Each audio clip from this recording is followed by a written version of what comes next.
that is Honorable Mazi, the barrister in the making.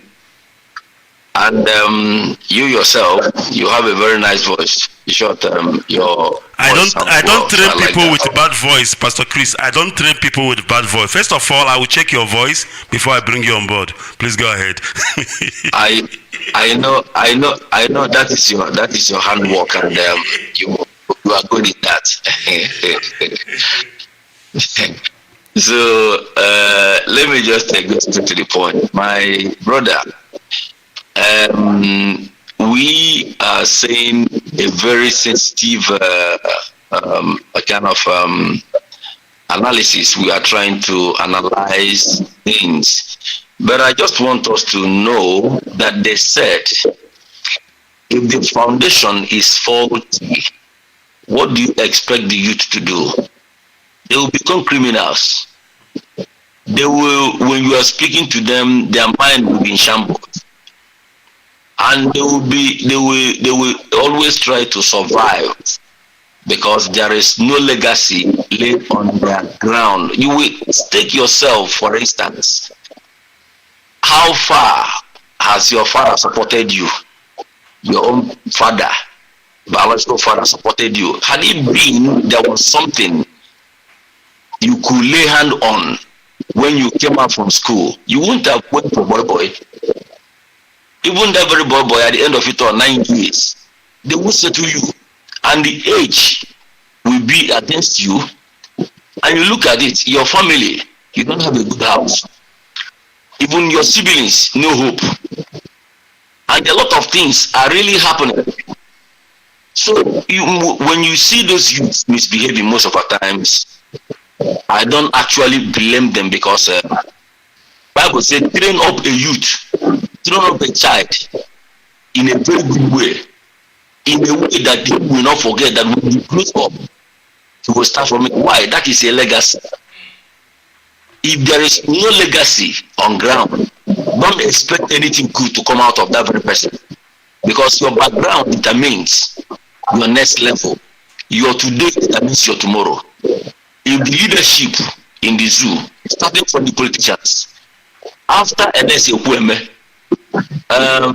Okadibo that died in the hand of the HAUSA, and some of them who are the next person that have been speaking, just like Otton, Governor Otton is speaking right now to the federal government.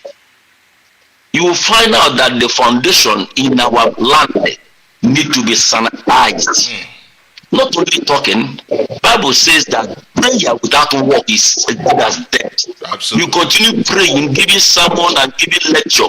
That is why in a university or in any school, after 3 months they take stocks, they take a break and do examinations to check the brains of the students to find out if they are moving forward or not. Thank you. But if you don't put a break, if you don't put a brake to a particular moving vehicle, you will continue to move around. At the end of it all, you will find out that at the end of the day, you wasted your own petrol. Thank you wasted your resources. Thank you very much, Mazi. Thank you very much. I really enjoyed your opinion about this, honestly, because most times we look at the results that we want to have, and we get offended. We say, why are people not? But we also forget that the foundation is wrong, and people cannot actually act against the foundation that they already have. Unfortunately, we are actually out of time.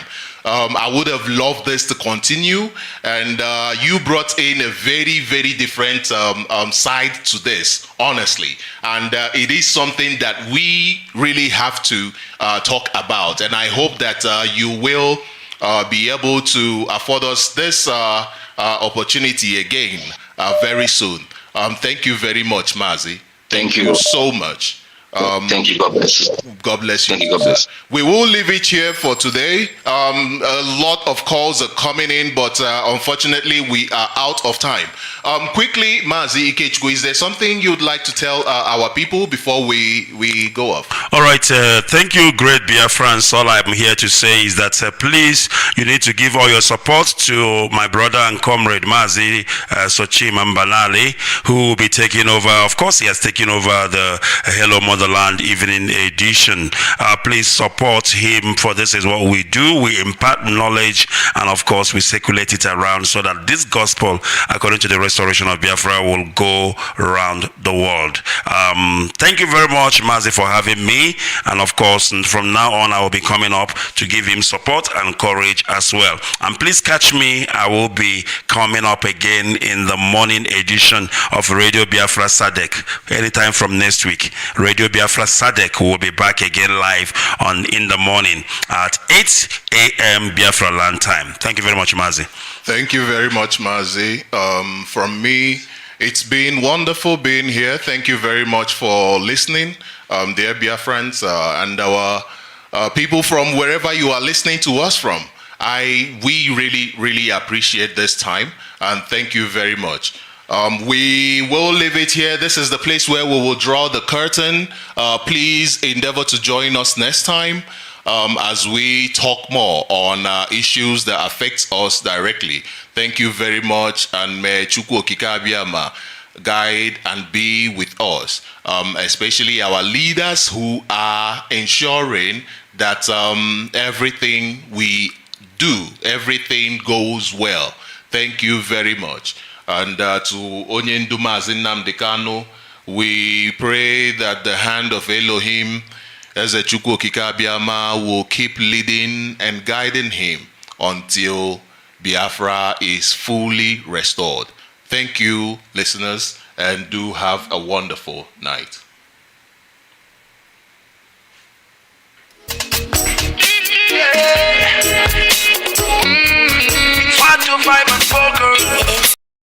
Night.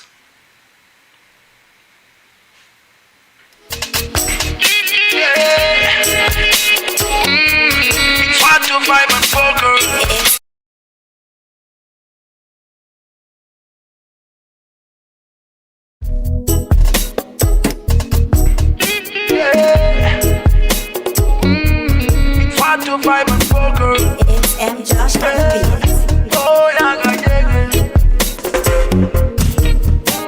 It's time to break loose from the chains. It's time for our freedom.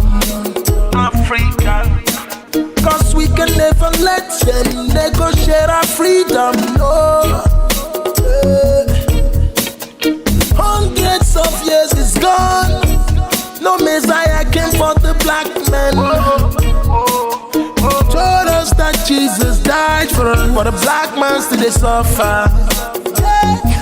The truth be said, Africa will rise at the right time, and the time we're waiting for is right now.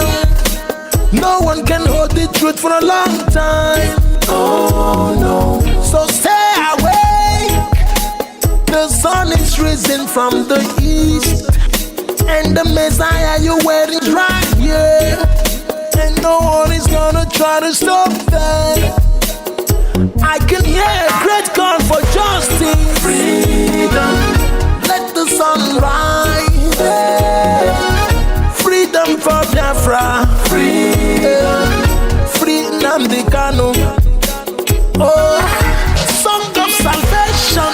Freedom, let Africa rise. Freedom for Biafra. Freedom, free Nnamdi Kanu.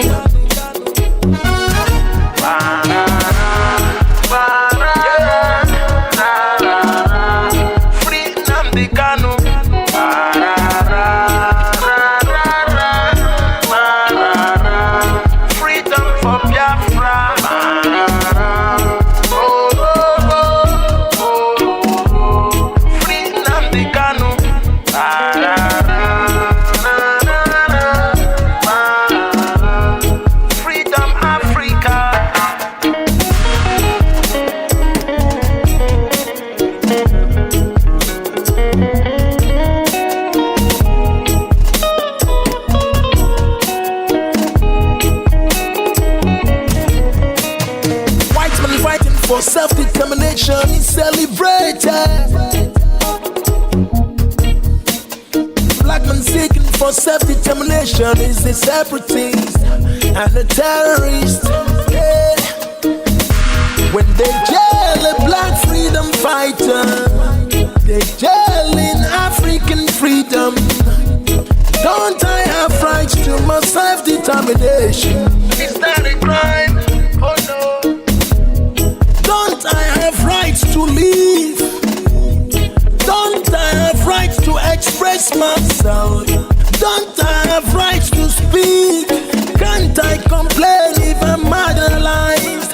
There's genocide in the land that nobody even care about. Even when I try to speak, my voice is muted every time. I'm like a slave in my land, I can't take it anymore. I hope the world is listening to my plight. I can hear a great call for justice. Freedom, let the sun rise.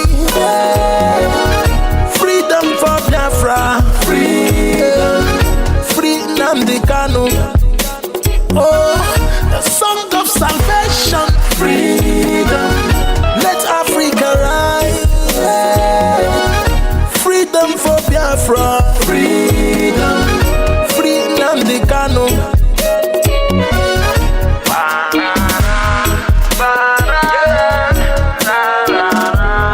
Free Nnamdi Kanu.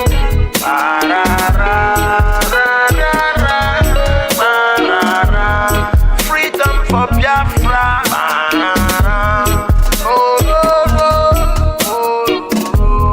Free Nnamdi Kanu.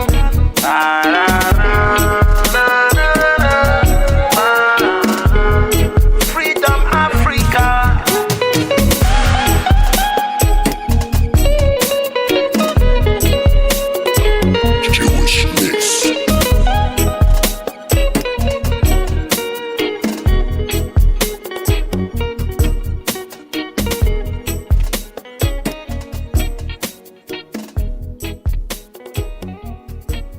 We are too big to fall.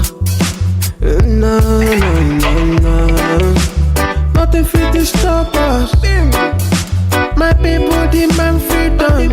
Should be not cry, should be not cry to ask for your right. Ask for your right. I will take it, let me alone. We know they do the same thing, we know they go the same way. We don't carry the same language for matter. Free me, make I do my thing. Freedom for my people. Freedom. Freedom for my nation. Freedom. Free Mazi and the Kanu. Freedom. Freedom for my people. Freedom.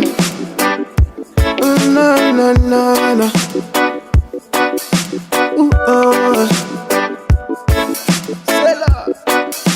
Yeah, yeah, yeah, yeah, yeah. We don't pay for the struggle. Yeah. So many people don't go there for the struggle. It's hard time to get our right. All we have for our freedom, we can never, never stop. Biafra is a spirit. Let me see now wave the flag. Freedom for my people. Freedom. Freedom for my nation. Freedom. Free Mazi and the Kanu. Freedom. Freedom for my people. Freedom. My people, listen. I am that I am. I will bless whoever blessed you, and I will curse whoever cursed you. War against the kingdom of darkness that stands against God's people of Biafra.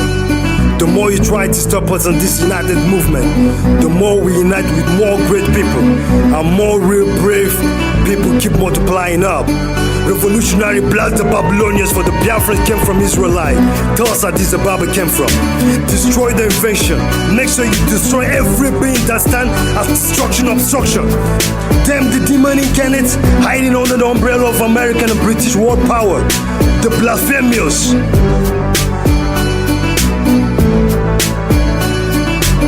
Babylonians surprised how we survived the strike of 1967. Bomb bullet the project. It's hardcore Biafran striving for heaven with psychological object. You can't stop the revolutionary strive. The media life from generation to generation just to fly. But we bring you down with the Biafran necktie. Testify, bonify, 45 Biafran rose with the tools to blow. We've beyond perspective point, consuming so many history books. As the years took for us to trace the truth to the roots, they used to roost the home of the brave. Cause we were blinded with white men lies they imposed on our region. We were civilized with the Jewish religion before the white men disease came to Black Gold Kingdom. With their demons they chain our freedom. We took fortitude for all the pains we passed through. The era of slavery to date bondage. General Dumegu Dike Ojukwu, greatest in charge of all time, retired but never get tired of the struggle he took. Prophet Nnamdi is anointed with the struggle. More nothing to lose. Let the era of IPO be burned till they're all gone to see them no more. Back in the days when I was blind like you, struggling for better days hope. Used to hide from cops to smoke in the cemetery. With my infantry friend dying in conspiracy insurgency. Now time is necessary to pray with my brethren in the territory. For the nation of Biafra must be restored. For our enemies don't deserve the love. For so many scores execute raw. The only language Ishmael lineage understood is shedding of blood. Soon the angels saw way descend on Babylonia. And the arena of bastard saboteurs trying to be heroes. But they're going down zeros. IPO became with unused skills, broke the code on the globe like virus on control. You don't even know. We spoke and poke out your indigenous people already say no to ethanol and tobacco. White men blood. Our soul have reconciled with our God for the Biafran exodus. For IPOB don't go for illegal money. When their brothers' eye closed like those hanging out late night like ghosts with useless hope, waiting for brown envelope to kiss your brother's souls. Like when the Biafran fighting Cold War. White Britain shipping Biafran black gold. Ohanese Nnamdi, but mine is dynamic. You will never know who love you the most. And that's why many made wrong choice when presenting them roles. We are untouchable, unstoppable, unseparable folks. We must cross to our promised land of blessing and riches. You can die, rest in pieces, you snitches. Saved by the indigenous witches, for we got a key. Time has come that the land soil will reject you all and your dead bodies. We believe on nobody but Tetragrammaton. For this is the end of Islamic Zoological Republic of Nigeria. It's become the throne of demons since the amalgamation. All the families have soldiered up on the Papa Green land, on Black Boot and Touche. Don't use skills, soldier up, ever ready to go. For they've wake up dead people from sleep of no return till we get it done. Like a revenge of America of September 11, when God of Israel had a departed soul petition from heaven. So shall he digest it through the hardcore Biafran squad.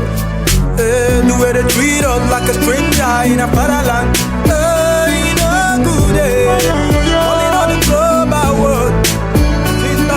The way they treat us like a stranger in a fatherland. In a good day, calling on the global world. Make way for Biafra. We suffer multicultural slavery, full ownership to the new world. Britain came in, the game changed, more horrible. Introducing Biafra to ethanol, alcohol, damaged by the system, and tobacco, nicotine causing cancer. Biafra nation was established by Lord Afra, 8500 BC. And Britain came in, destroy our ecosystem king. Lord Lugard to kill our fathers, to amalgamate us with Nigeria contraction to be Muslim since 1914. 1929, killing of about women riot. For so long they have been killing Biafrans till date. Britain brought MSTs to deceive. All they done for us don't to trace our origin back. They don't give a fuck about our hurt, rather value Biafran world. Don't bomb babies were beheaded, lynched in the street, set ablaze in their homes. Children taken from school and executed with impunity. And guests were taken from their schools to leprosy. And other people with other diseases keep raping them. Beheaded pregnant women were chipped to death, and their unborn babies taken out of their stomach and killed as well. Men and children of all ages were thrown into the well of less bread, steady screaming, crying for help, but the rest of the world act deaf.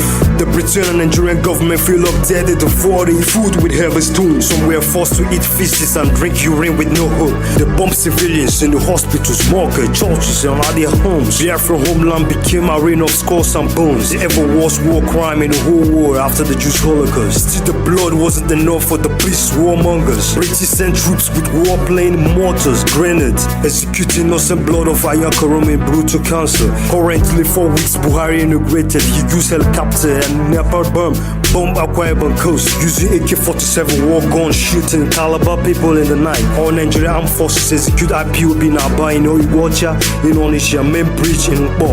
Abakaliki Dorman land never be exceptional. Terrorize and execute many communities in Enugu. 30th May Memorial Day of Fallen Heroes done bloody. They broke into the churches with no respect to God. Start arresting and executing people, raping Biafra women.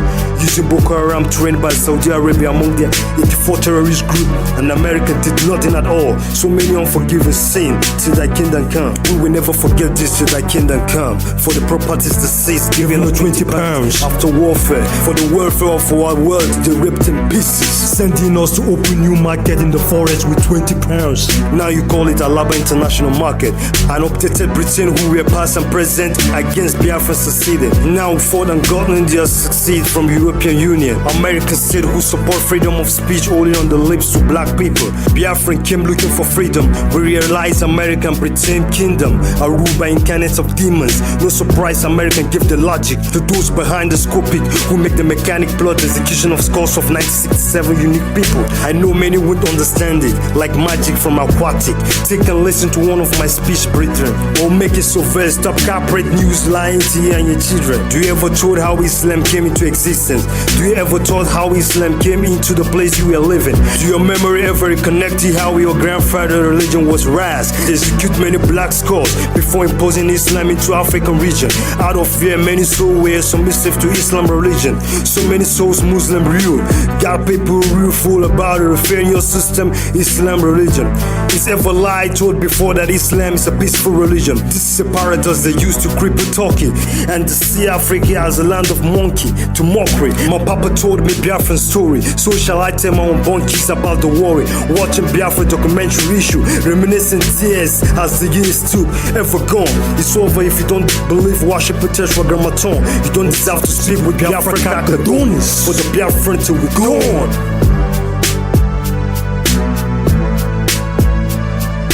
Look how you treating my people is too bad. Why you really acting like you too late? Look how you treating my people is too bad. Why you really acting like you too late? Look how you treating my people is too bad. Why you really acting like you too late? Look how you treating my people is too bad. Why you really acting like you too late? The way they treat us like a stranger in a fatherland. In a good day. Only on the global world. The way they treat us like a stranger in a fatherland. In a good day. Calling on the global world. Make way for Biafra. I know I can't speak like you all, but you all understand me well. For the black people hemisphere, you talk in the red, and you sleep comfortable on bed. Soon the reward of death will visit you all from hell. For the petition of people you sent to the grave, half answered by God of the braves. Caught you all of a worry bird memory of imperialism, slaverism, colonialism, religion, terrorism. Ever since the end of Biafran defense war, agreement was made, no victor, no vanquish. Promises was made for Nigerians to build infrastructure and rehabilitation for Biafrans. But when Biafran came for pledge redemption, Nigerian government gone. This picture is never wrong. They don't want us to live on. They thought all they had cause are dead gone, but they get it wrong. Nnamdi Kanu overthrown the white and black man dragon with 50 million resurrected hardcore Biafrans with machine guns. Testify ready to die even they keep the bullet fly. For we have born, raised in the bomb era, condemned by the Catholic Church. We understood the mystery behind such, but to rather unite IPOB made much for our souls sold not for gold. For so long constantly searching for knowledge from a distance. Instantly wisdom was there before civilization came into existence. You can reason up the circumstance why Biafran from ages always stand famed for resistance through our system of transistence persistence. Even though most of us locked up in the cage like Roman Empire details before technology came to mankind knowledge. The Roman Empire under Illuminati one goal, stole God religion and painted it illusional, made people wallowing in the bloody satanic ocean of fire. So much unwaste damages to date. Nobody give a fuck about by protecting my race. So I hold on with AK on the revolution face to bring down the disgrace. For we're going to school to be nobody's slave. They want us to keep it living in dark life. Look around, poor healthcare, no welfare, always warfare against us and hemisphere. What unfair, people get disappeared, and the mouthpiece of the sea are living in fear. The rest acting deaf ear on our bloody tears. Our politicians dress us each time they execute our blood with euphemism speech. They have sunk our organic hemisphere with the human blood and destroy our aquatic species with chemicals entitled with aftermath of getting cancer. And our chieftains and elders are blind, telling us to listen to the saga. Conspiracy going on and laid by the inventories. They infiltrate for us to go for war instantly, with none of the children serving in infantry. Religious war is the reason primarily. African territory has become cemetery for terrorism. We are Muslims executing innocent Christians and Jewish mercilessly. And American power did nothing to Saudi Arabia of sponsoring and supporting 84 terrorist group in the era of 21st century. Police action in Russia for Western power to get easy access to all and beyond former USSR geographical territory under their control watch. But we bring the truth out to our people who are still blind of the search, like during the expository essay of the Holocaust of the Jewish. And if you stand in my way of getting freedom through my tools will blast you so hard it will get next bastard beautiful finesse to use trying to screw. And I salute on my loyal black boot to my Biafra revolution crew, standing with my symbolic flag. We Biafran build America. Now people who doesn't know how the basic foundation of United States of America, they migrated from different parts of universal base, enjoying our labor and our sweat faces. And origin people who build Americans still suffering today. Only option left for us is dead. But I promise my Biafran pillars to deliver no shiver till they stop calling us niggas. Look how you treating my people is too bad. Why you really acting like you too late? Look how you treating my people is too bad. Why you really acting like you too late? Look how you treating my people is too bad. Why you really acting like you too late? Look how you treating my people is too bad. Why you really acting like you too late? The way they treat us like a stranger in a fatherland. Hey, no good day. Calling on the global world. The way they treat us like a stranger in a fatherland. Hey, no good day. Calling on the global world. Make way for Biafra. Biafra's struggle can never be unrewarded struggle. Remember, after rain, there comes sunshine. I remember for every dark night, there is a bright day after that. So it's afternoon now, but I say good morning to my Biafrans. The sun has risen and shining where there is no light, and that's the symbolic meaning of the sun appearance in the Biafran flag. Do remember danger is real, but fear is the choice. But don't be victim of kingdom that will never last your freedom. Or receive Western education just to know the basics. No mortal can change the past, and no mortal can make the future. You are just an instrument to be used by the universal king. Remember, just like you have the power to manufacture and control minimum and maximum seconds under your wristwatch. There is someone above your origin, creates and has dominion over you and your strange functional and sectional object you made. So life never comes by chance, it goes to you, a taste. So remain resolute, because when comes confusion, reality becomes illusion. Letter to my Biafrans. The best African revolution ever strategized is the Biafran one of the world top first-class revolution ever exemplified in the history of mankind, ever known to extend the man. Politics and corruption on the hip-hop industry silent my speech, but Biafra brought back my voice to strike and project on the psychological object. So why try to blame us? So many lies was told to our brothers and sisters that were sold out to slavery. But I'm here to delegate the truth at the time. We did not land on the white man Plymouth land, but white men landed on black people Plymouth land. So what I'm saying is, we're on our own when the white man disease came into our existence, bruised and ruined so many souls of the black people. But Biafrans are here one more time to restore the real nomenclature of the real mechanism or framework of the true worship of Yahweh, Chukwokika Abiyama.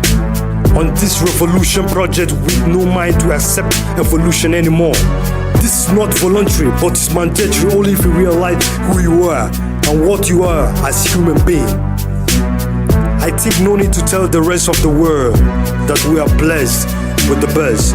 So I have sacrificed my life, Biafra or dead. Biafra! Worldwide! Fuck all y'all. It's time to go home, brothers and sisters. Biafra, crack the dawn is signing out.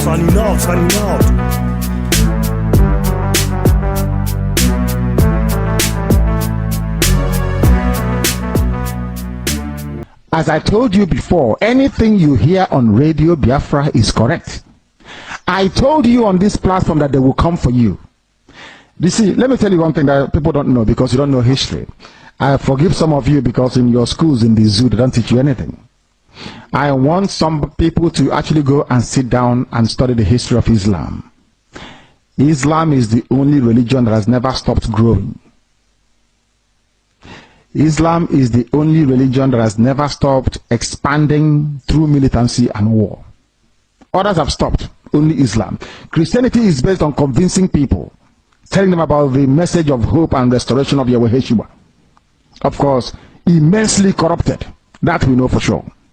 But Islam believes in expanding through war, and that war is coming.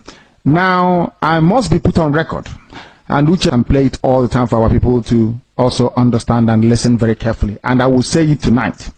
And if you come to me in the future, I'll refer you to the broadcast of the 8th of June 2015. And that I made this very comment I'm about to make now at precisely 10 minutes to 8 p.m. in the evening.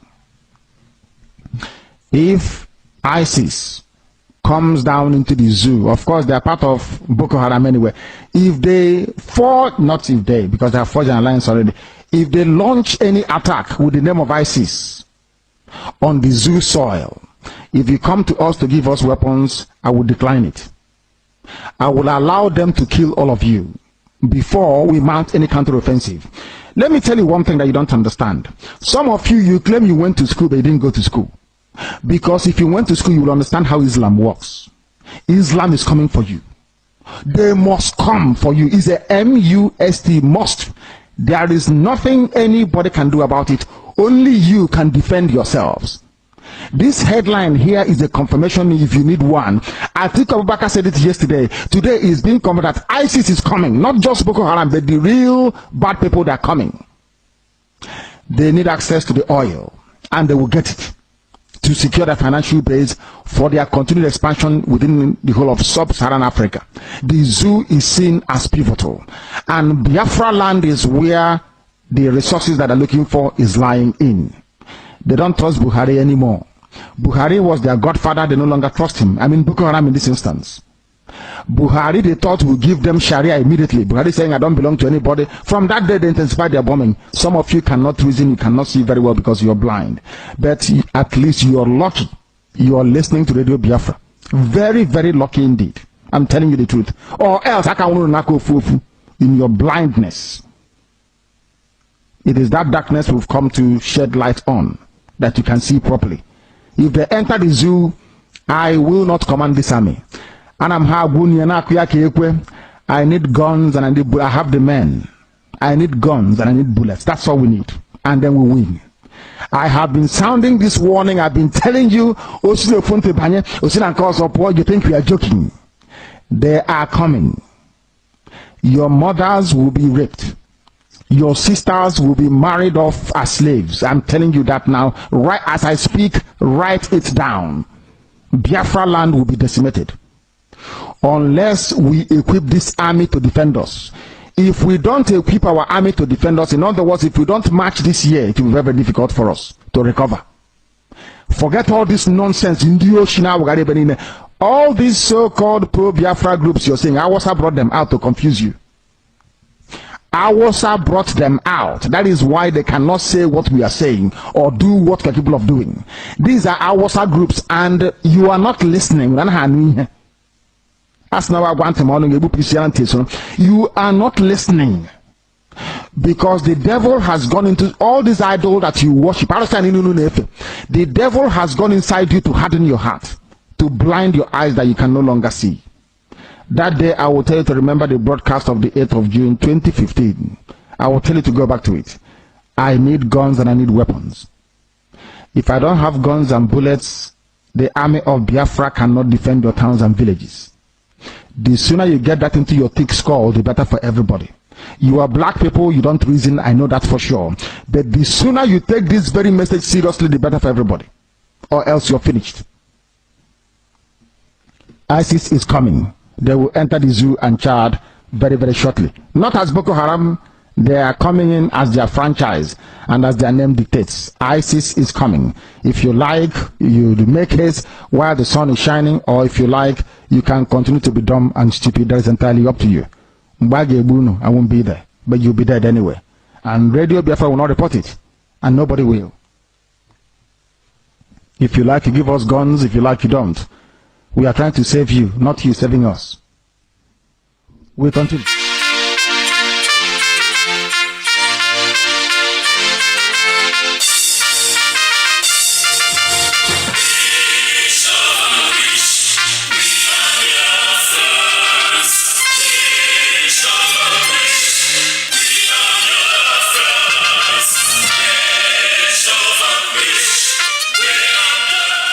Biafra, worldwide phone call campaign alert continues. BBC, a propaganda machine and racist media set up by the Great Britain to oppress the oppressed people of Biafra. BBC, your media war propaganda of 1967 that led to the genocide of over 3.5 million Biafrans, men, women, and children, did not stop us. Do you know why? Because we are the sons and daughters of the great lion from the tribe of Biafra. Our minds are made up. Your shenanigans, antics, and fake gutter media will not stop us either. We must and shall restore Biafra. Biafra worldwide phone call campaign alert continue. Now pay close attention. Be polite when you call BBC and use the following prompt when you call. Hello, my name is. You tell them your name. I am calling to ask about BBC policy of propaganda against the victims of genocide. Since you are obsessed with telling lies about Biafrans, here are 5 more questions to consider. Now, this is the question to ask BBC. We are witnesses to BBC racist coverage of terrorism, implying that black Africans' lives don't matter. Yet the same BBC rallies the whole world at the slightest terrorist incident in the United Kingdom.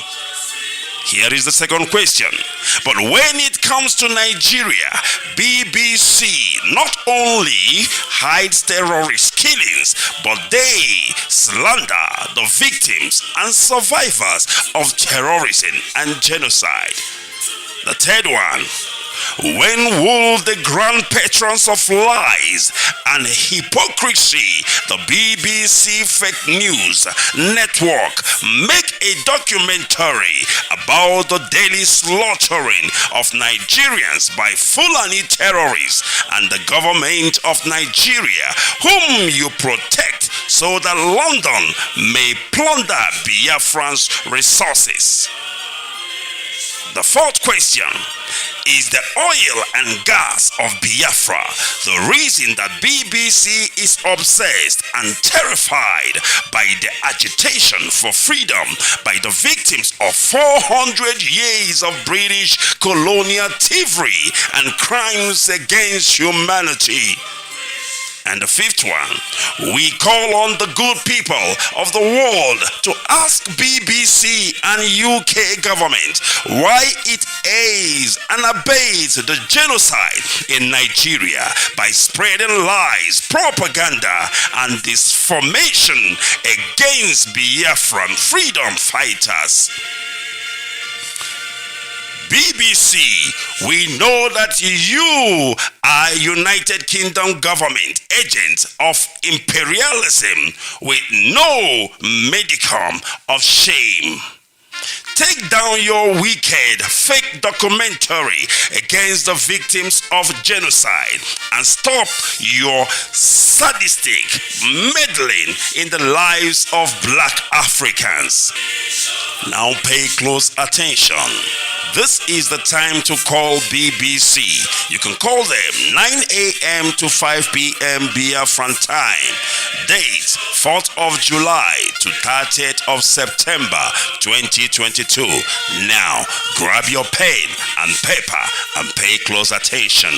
You can call BBC switchboard on this number +44 2087 438,000. I repeat, +44 208 743 8000, or you can tweet at BBC News. You can also call BBC Customer Service +44 3700 100 222. I repeat, +44 3700 100 222. Or you can also tweet at BBC Press. I have not finished. You can also call BBC Studios Limited +44 208 433 2000. I repeat, +44 208 433 2000. You can also email BBC News Channels at bbc.co.uk. BBC, we shall vanquish. BBC, do you know why? Because we are Biafrans.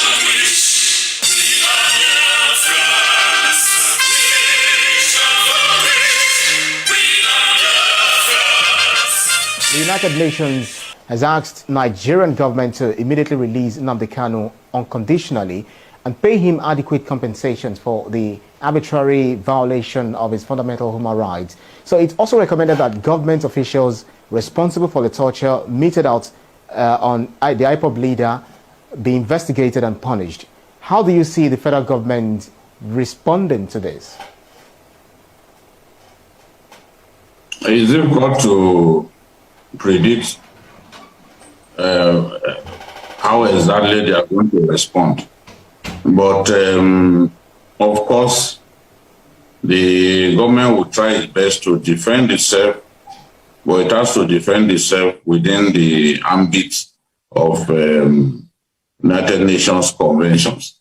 This whole problem emanated from the forceful arrests and relocation of Nnamdi Kanu from Kenya to Nigeria.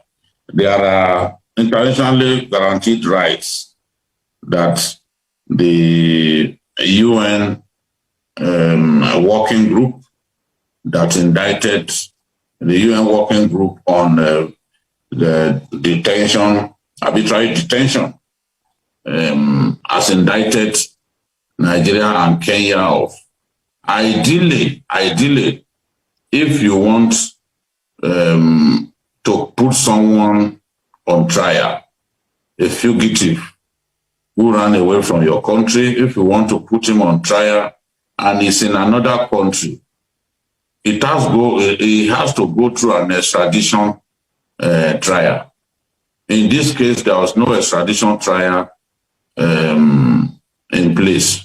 Nnamdi Kanu didn't go through any form of extradition trial, yet he was forcefully brought to Nigeria, and Nigeria now is facing trial before a federal high court. As far as the working group of the UN Human Rights Council is concerned, this was a gross violation of Nnamdi Kanu's rights. As far as they are concerned, Nigeria and Kenya stand indicted for the manner they brought Nnamdi Kanu to the country. It violates international convention, violates international law to forcefully drag a man out of another country and bring him to his country to face trial in the manner in which Nnamdi Kanu was brought to Nigeria by force. So, for this reason, Nigeria stands indicted. My own position is both Kenya and Nigeria are signatories to this convention. So they are morally obligated to comply, because if you are not signatories to the convention, then it's the content of the convention is not binding on you. But if you made up your mind that, look, this is good for me and my people, and you sign up to it, it is then incumbent on you to comply. The UN Human Rights Council itself is a product of the United Nations resolution. So it then means that as a country affiliated to the United Nations, we have to comply with these resolutions. And from the tone of this 16-page report, it is clear that they mean business, because the working group is asking Nigeria to get back to it within 6 months of receiving this indictment, showing it how it is complying, showing the UN agency how it is, the UN working group, how it is complying with the directive handed over. It's also asking that Nigerian officials who are involved in the illegal arrest of Kanu without him being subjected to an extradition trial should be punished. And they are interested in knowing every step of the way what we are doing to comply with his resolution. So, and it is saying that it will not stop at that, that it would take further actions against Nigeria. Now, we don't know what actions could be taken against Nigeria. We don't know yet.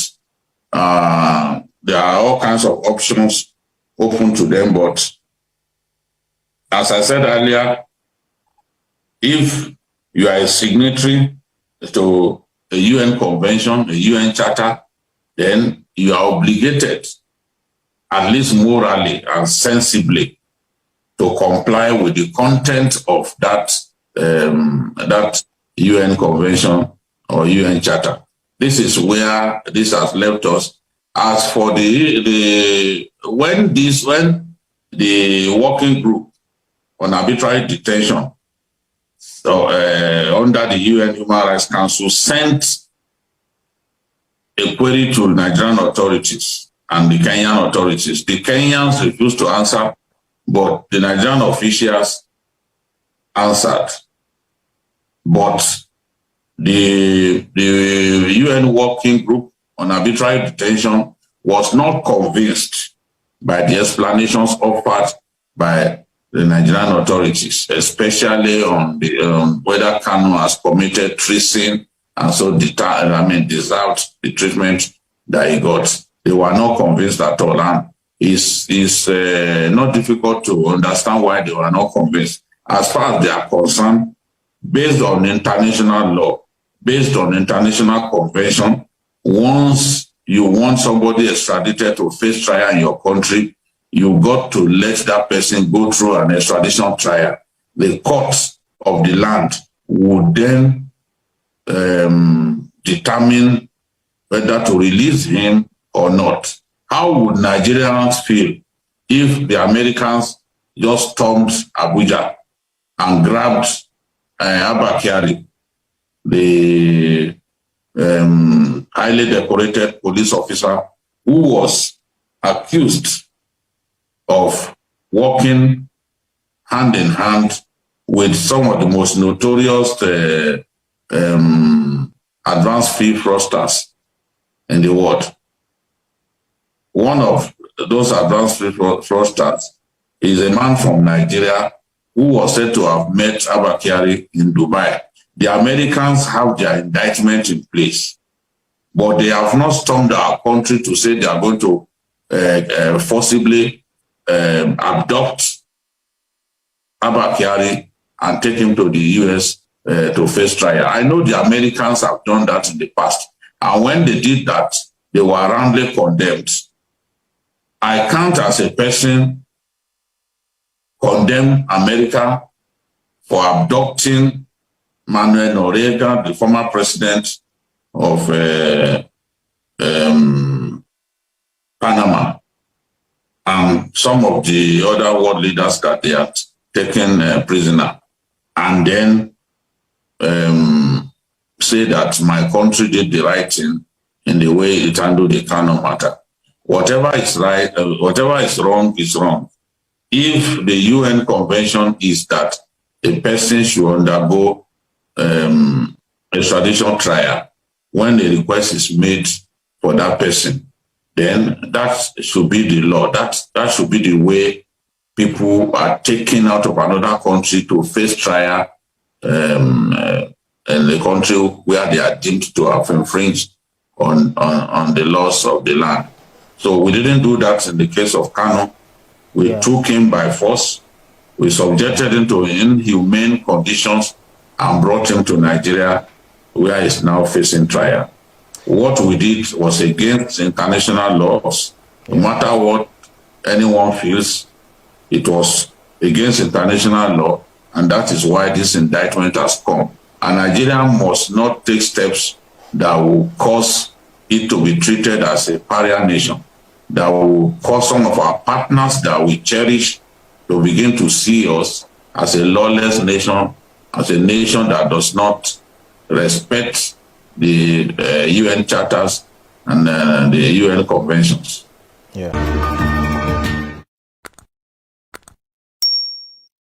ISIS will enter the zoo and Chad unless, and this is from an Islamic newspaper.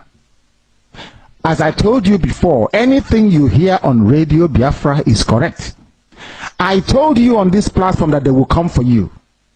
You see, let me tell you one thing that people don't know because you don't know history.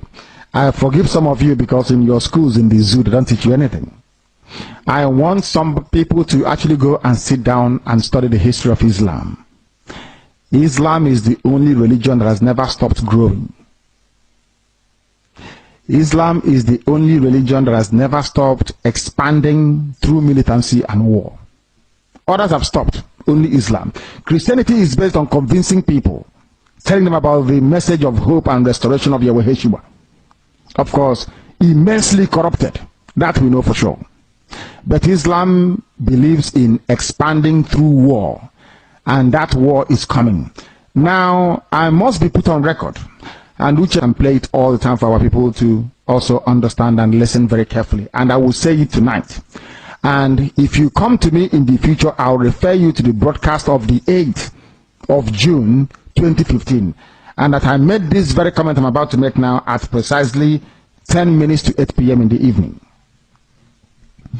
If ISIS comes down into the zoo, of course they are part of Boko Haram anyway, if they fought, not if they, because they have forged an alliance already, if they launch any attack with the name of ISIS on the zoo soil, if you come to us to give us weapons, I will decline it. I will allow them to kill all of you before we mount any counteroffensive. Let me tell you one thing that you don't understand. Some of you, you claim you went to school, but you didn't go to school. Because if you went to school, you will understand how Islam works. Islam is coming for you. They must come for you. It's a M-U-S-T, must. There is nothing anybody can do about it. Only you can defend yourselves. This headline here is a confirmation if you need one. I think Abubakar said it yesterday. Today is being confirmed that ISIS is coming. Not just Boko Haram, but the real bad people that are coming. They need access to the oil, and they will get it to secure their financial base for their continued expansion within the whole of sub-Saharan Africa. The zoo is seen as pivotal, and Biafra land is where the resources that they're looking for is lying in. They don't trust Buhari anymore. Buhari was their godfather, they no longer trust him. I mean Boko Haram in this instance. Buhari, they thought, would give them Sharia immediately. Buhari saying, I don't belong to anybody. From that day, they intensified their bombing. Some of you cannot reason, you cannot see very well because you're blind. But at least you're lucky. You are listening to Radio Biafra. Very, very lucky indeed.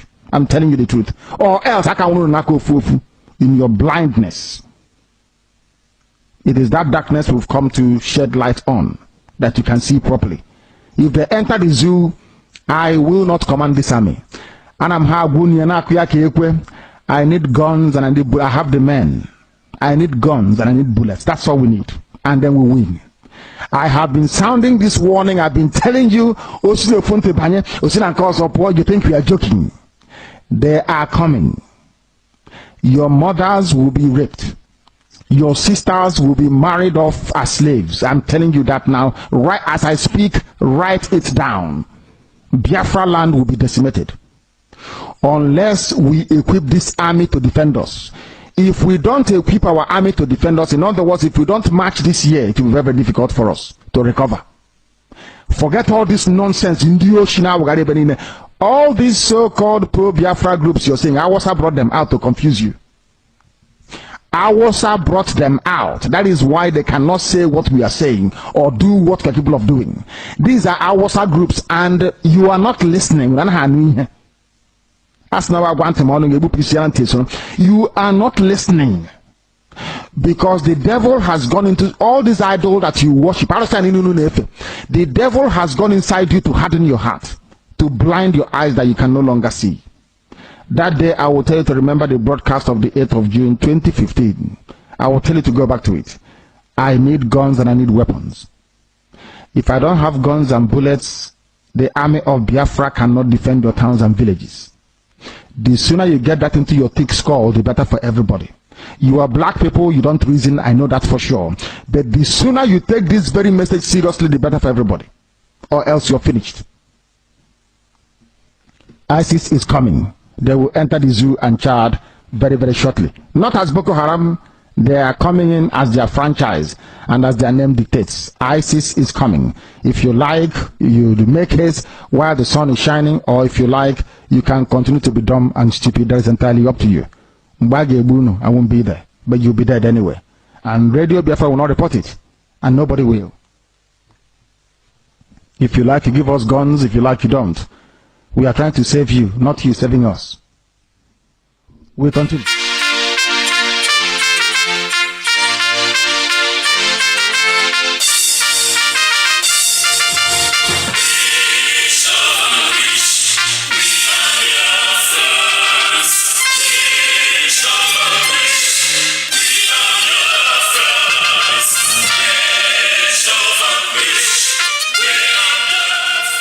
Biafra, worldwide phone call campaign alert continues. BBC, a propaganda machine and racist media set up by the Great Britain to oppress the oppressed people of Biafra. BBC, your media war propaganda of 1967 that led to the genocide of over 3.5 million Biafrans, men, women, and children, did not stop us. Do you know why? Because we are the sons and daughters of the great lion from the tribe of Biafra. Our minds are made up. Your shenanigans, antics, and fake gutter media will not stop us either. We must and shall restore Biafra. Biafra worldwide phone call campaign alert continue. Now pay close attention. Be polite when you call BBC and use the following prompt when you call. Hello, my name is. You tell them your name. I am calling to ask about BBC policy of propaganda against the victims of genocide. Since you are obsessed with telling lies about Biafrans, here are 5 more questions to consider. Now, this is the question to ask BBC. We are witnesses to BBC racist coverage of terrorism, implying that black Africans' lives don't matter. Yet the same BBC rallies the whole world at the slightest terrorist incident in the United Kingdom. Here is the second question. But when it comes to Nigeria, BBC not only hides terrorist killings, but they slander the victims and survivors of terrorism and genocide. The third one. When will the grand patrons of lies and hypocrisy, the BBC Fake News Network, make a documentary about the daily slaughtering of Nigerians by Fulani terrorists and the government of Nigeria, whom you protect so that London may plunder Biafran's resources? The fourth question. Is the oil and gas of Biafra the reason that BBC is obsessed and terrified by the agitation for freedom by the victims of 400 years of British colonial thievery and crimes against humanity? And the fifth one, we call on the good people of the world to ask BBC and UK government why it aids and abates the genocide in Nigeria by spreading lies, propaganda, and disinformation against Biafran freedom fighters. BBC, we know that you are United Kingdom government agents of imperialism with no modicum of shame. Take down your wicked fake documentary against the victims of genocide and stop your sadistic meddling in the lives of black Africans. Now pay close attention.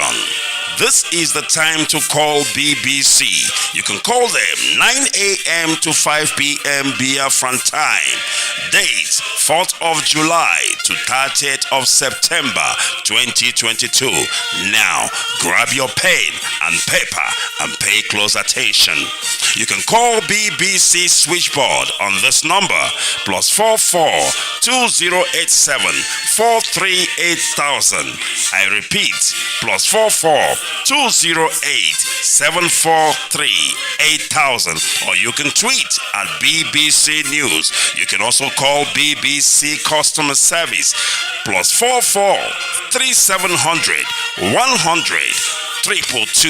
I repeat, +44 3700 100 222. Or you can also tweet at BBC Press. I have not finished. You can also call BBC Studios Limited +44 208 433 2000. I repeat, +44 208 433 2000. You can also email BBC News Channels at bbc.co.uk. BBC, we shall vanquish. BBC, do you know why? Because we are Biafrans.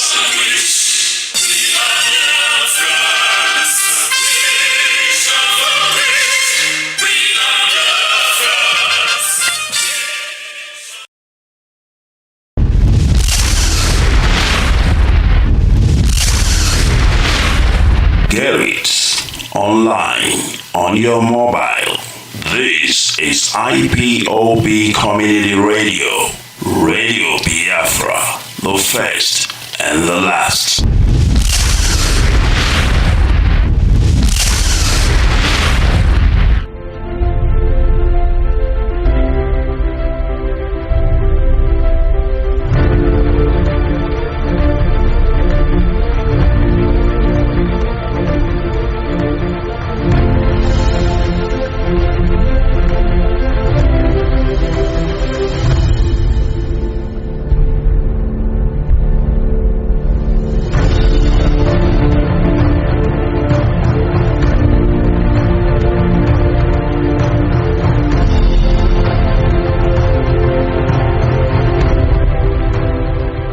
peace must be our goal and our guide.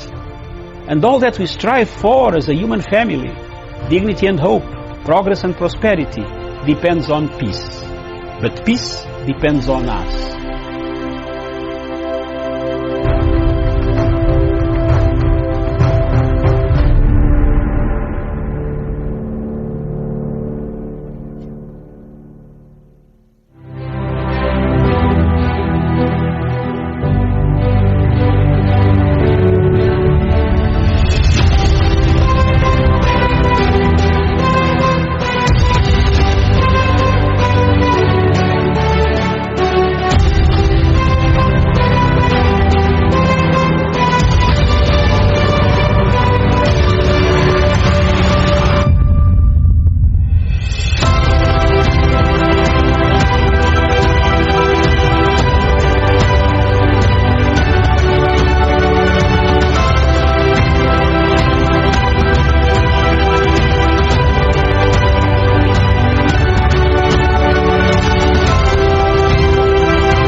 Good morning, Africa. Good morning, the world, wherever you are in the world. Thank you very much for watching Punchline Africa television. This is the only television in the world, in Africa, in sub-Saharan Africa, that talks about Africa. What ails Africa? What kills Africa? Where are we? Why are we the continent with perennial conflicts? Why are our people abusing human rights? Why are people being killed? Why is there Boko Haram? Why is there Al-Shabaab? Why is there a war in northern Mozambique? Today from Cairo to Cape Town, Dar es Salaam to Lagos, Lagos to Abuja, Abuja to Port Harcourt, Gabon. Today from Maputo to Rwanda, Kinshasa, Accra, Tripoli. What is happening in Tripoli makes Africa look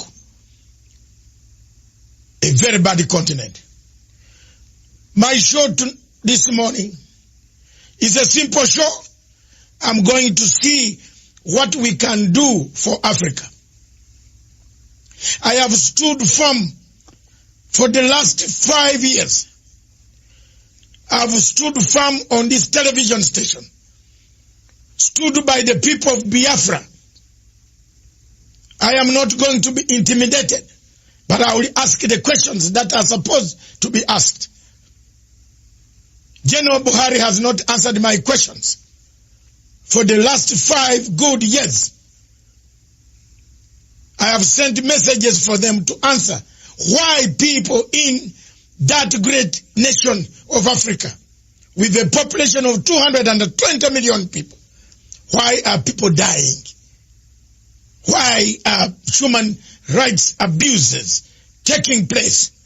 Why are tribes, the Fulani killing the Igbo, Christians being killed by Islamists, Boko Haram taking people, killing people day and night, abducting young girls who should be in school?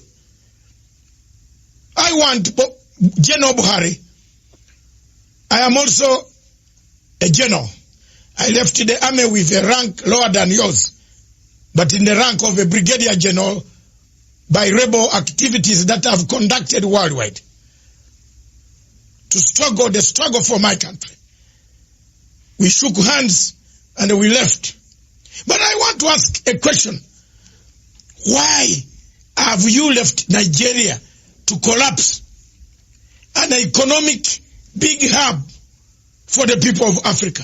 We look at you with the huge population, and you are there as a president, claiming to be a president, that you have no moral authority. You promised people in your first term, General Buhari, that you will finish Boko Haram in 100 days.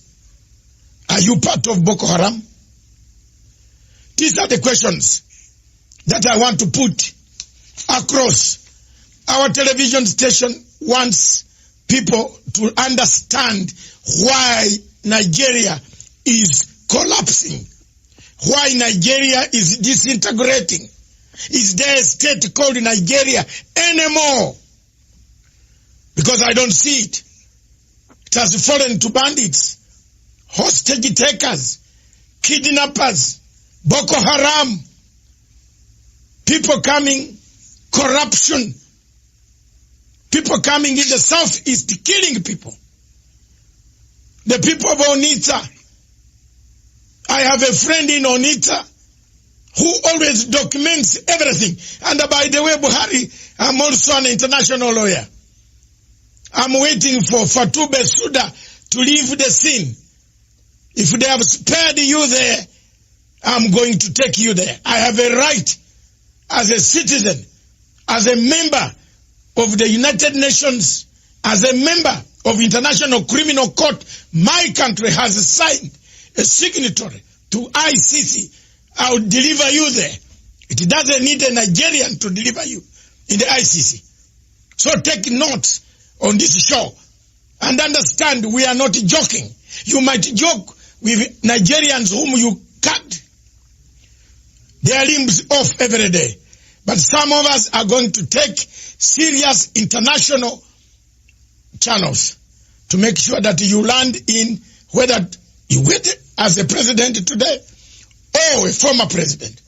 You will be answerable to the atrocities that you have committed against the people of Nigeria and the Biafran people.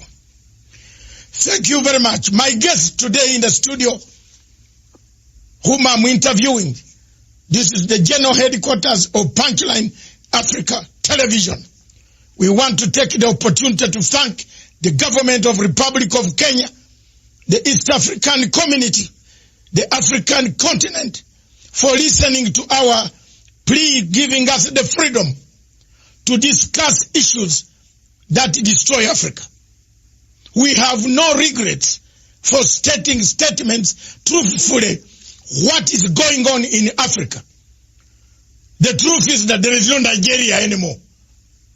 And if Africans are waiting for Nigeria, and they go to AU and they say, we have Nigeria, we have Buhari, maybe we have Buhari 6.1 feet, but we don't have Nigeria.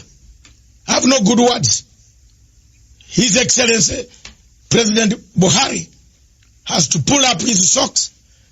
We are crying for the Nigerians, for the state of Nigeria. It is collapsing. The killings, the murder, the rape, the defilement, the destruction of property, the slaughter of youth, because of one thing they ask for, freedom to express themselves, is what makes me very upset. But let me cool down and I come to my guest. My guest today is Mr. Mazi Nnamdi Kanu, the leader of indigenous people of Biafra. Welcome to the show, Mr. Nnamdi Kanu. Thank you. Thank you very much, sir, and thank you for having me on your wonderful program today. It's an honor. I've been looking forward to for a very long time. For very many years we've been watching, and I'm glad to be here today. Thank you very much. Today we are honored, and we want to start off by giving you a chance for us to know you, because many of my people in Kenya, and as you are aware, Kenya is a member, is the chairperson of Africa Peace Security Council. The authorities in this country, Kenya, are watching. They want to know the difficulties that you have. Two, Kenya also has a lot of Nigerian refugees who have come to Kenya to apply for asylum, especially from the southeast of the Biafran area. They are here. And we should not keep quiet and tell lies. There are many here. They want to know in East Africa, in Uganda, in Tanzania, in Zimbabwe. I've found very many of them. Zimbabwe has given them a lot of asylum. We want to know you. Who are you, sir? I am Mazi Nnamdi Kanu, the leader of the indigenous people of Biafra, IPOB. I represent every aspiration and hope that over 70 million people harbor all over the world. Our job is to restore Biafra in peace and not in pieces by seeking a very simple route via a UN-supervised referendum or plebiscite, as the case may be. We are here to restore our land to the way it was before the white man came. What we are doing is nothing against Nigeria per se. What we are trying to say is Nigeria as presently constituted is not working, and we are doing all we can to try to raise the levels of human development, of our understanding, education, health sector, the economy, and all the rest of it. If we continue to remain in Nigeria, not just are we going to suffer, but the whole continent of Africa is going to suffer as a result, as a consequence of the ineptitude, the corruption, the backwardness, the retrogressive mindset of the people who are presently in charge of that very place. Initially, most people tend to see us as not being Pan-African enough. I am a Pan-Africanist. I believe in the unity of the African states. My preference will be for Africa to have one nation, one government, one people, even one language if it is possible. I am a subscriber to the very fine influence of Kiswahili amongst the people of East Africa. And I wouldn't mind if that were to be the lingua franca for sub-Saharan Africa. I don't mind at all. But we must face reality and we must face facts. We as Africans are tribal by nature. We are ethnic by nature. That is why every Christmas, every Easter, every celebration that we have, we go back to where we come from. We go to our villages. We go to our town. That is who we are. And we're not going to deny that. What we are trying to do is to reassert who we are before the white man came and destroyed every vestige of honor and dignity that we once had. And in Biafra, we are going to restore that. And from Biafra, the rest of Black Africa will also be free. Thank you very much. Thank you very much for explaining the position of Pan-Africanism. Because critics talk about, as much as we are Pan-African station, we always talk about Pan-African unity. But I've argued my case before the AU and said, you cannot talk of Pan-African unity. One part of Africa is bleeding. How that cannot be? In Nigeria, there's one party bleeding. In Gabon, Cameroon, there's one party bleeding. We can't talk about Pan-African and leave people who are bleeding. I am happy that you have touched the word Pan-Africanism. Many Africans, including your former leaders, have said Nigeria needs rearrangement. I picked something from you. I want to see this rearrangement. What is this? Babangida. Former President Babangida said Nigeria needs a rearrangement. Because it can't work anymore. The marriage cannot work. It is true that the marriage cannot work. It is true that the people, the Igbo, are discriminated. When they go to Abuja, they are told go home. Where yet the home is Nigeria. Abuja is Nigeria. I've done investigative work undercover and I've discovered all these things. I'm not being told by you. But I've been with my Nigerian people who have actually ended up being discriminated in their own country. So given this scenario, I want to find out from you, from what perspective do you think Africa should come in, the whole of Africa should come in to bring the plight of the Biafran people, the indigenous people, whom you have been fighting for? How do we come in as Pan-Africans? How you can come in is by doing what very courageous leaders in Africa did in relation to the case of South Sudan. Because in the case of Nigeria, the center can no longer hold. Everyone knows, the whole world is aware of the fact that we are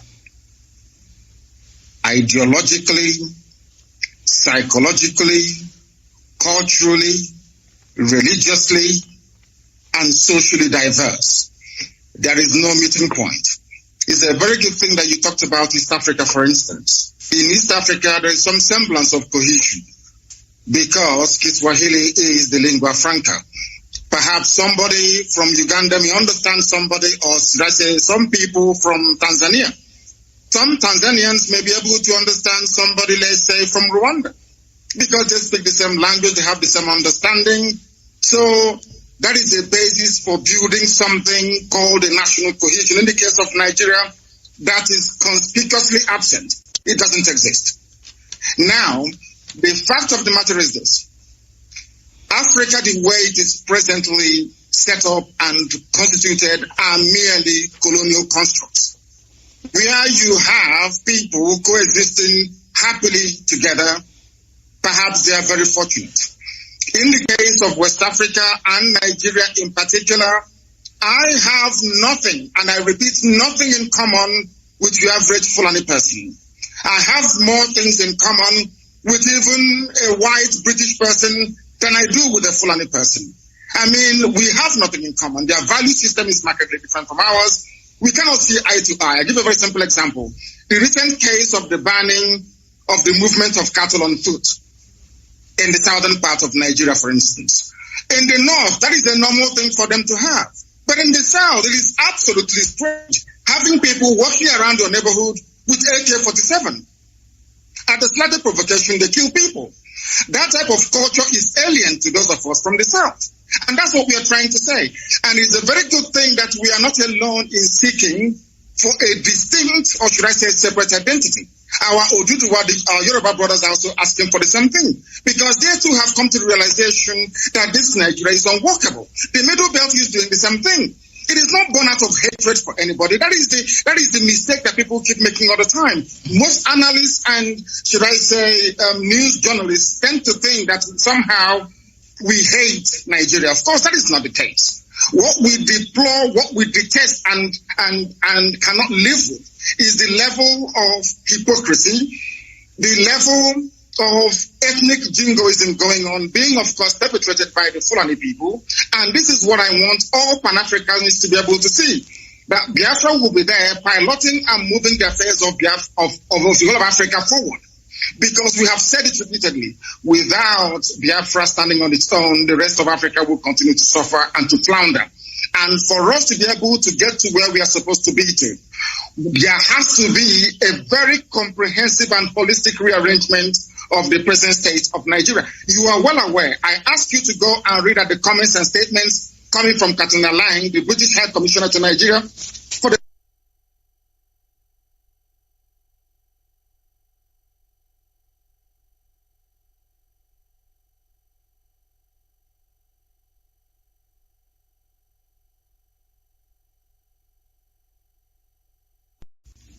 every international norm and diplomatic protocol. That's what is happening in Nigeria. Nigeria doesn't exist as a country. It's not a nation. It's not a state. Nigeria is just a merely business enterprise. That everyone with a vested interest in Nigeria, by which I mean most European countries with their companies in the oil and gas sector in Nigeria, all they want to do is to exploit and to take away without adding anything in. Ogoni hasn't been cleaned up. People are dying in River State, right across from Igbocha and then the coastal region. Everywhere you go, there is mayhem and disorder.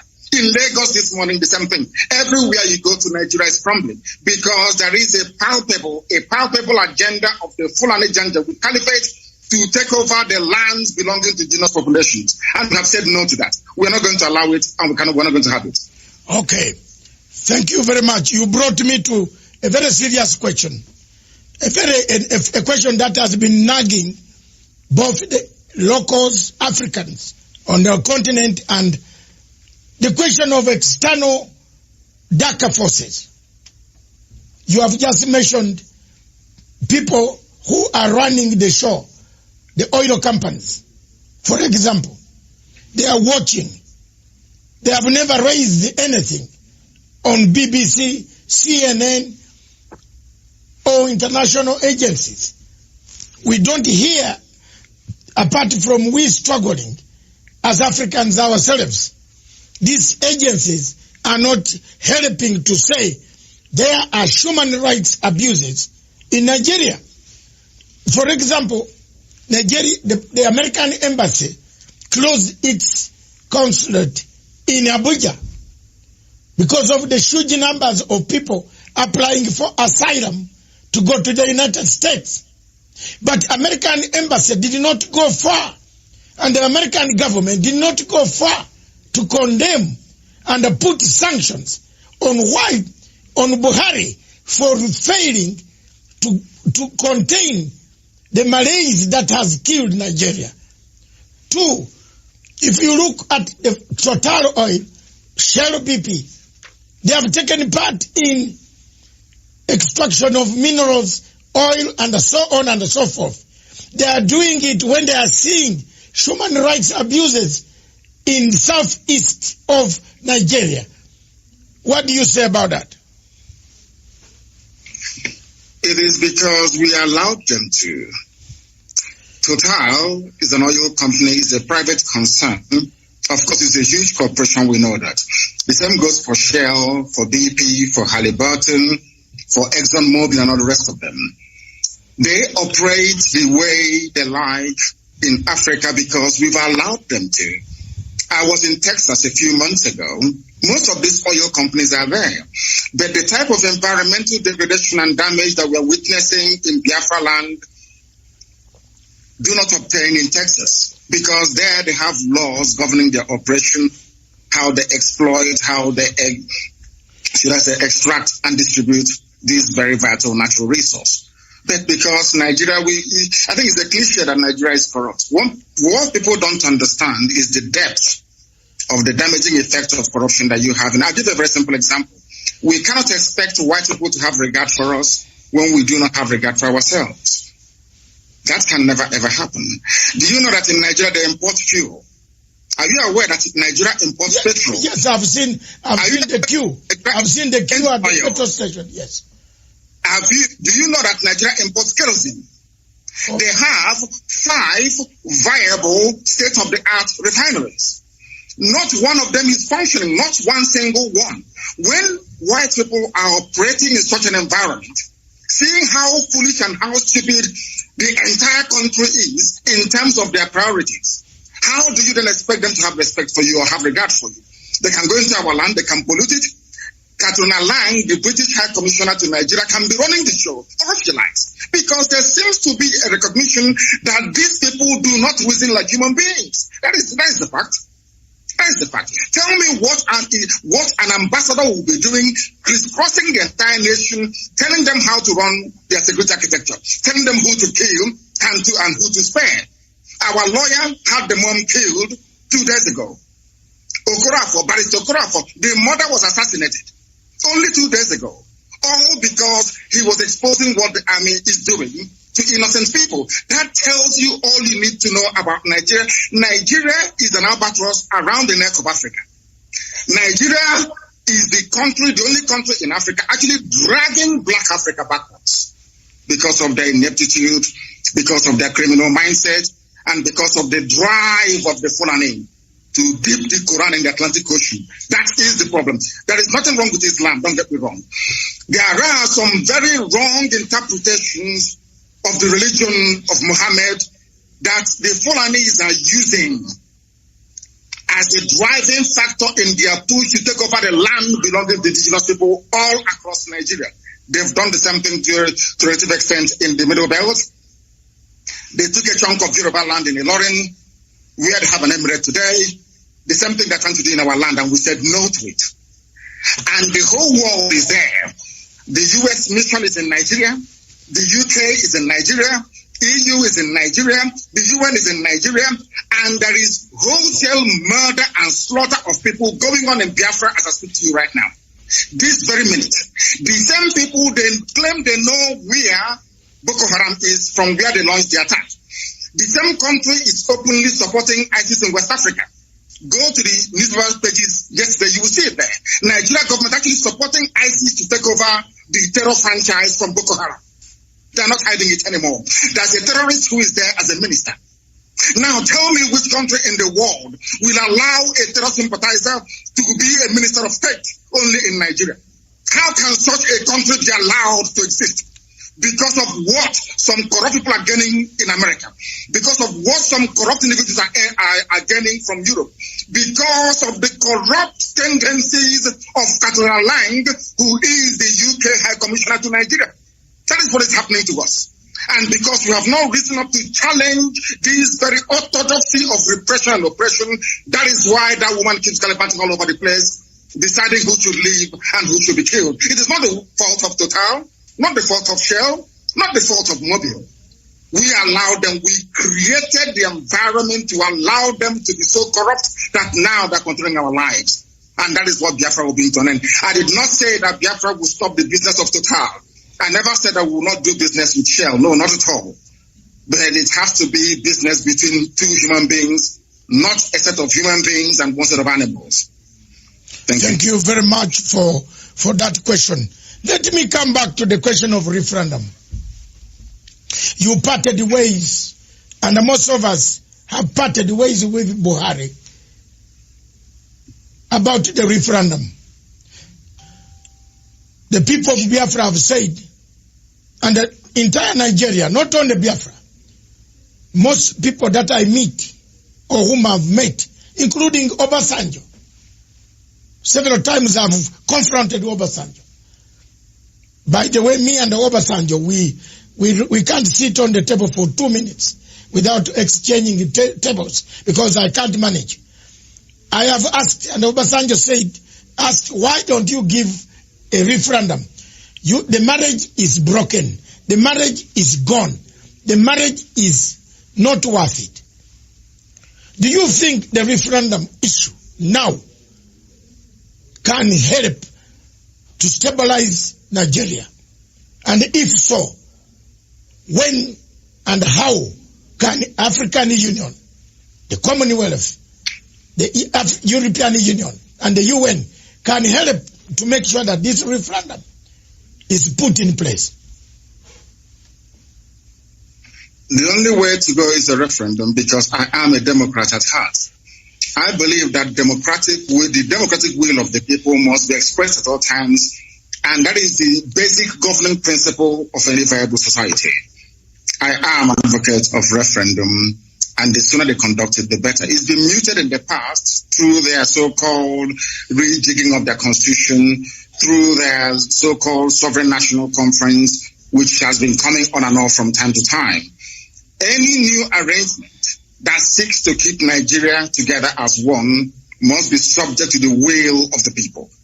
So either way, a referendum is going to come anyway. It may be delayed, but it is ultimately going to come.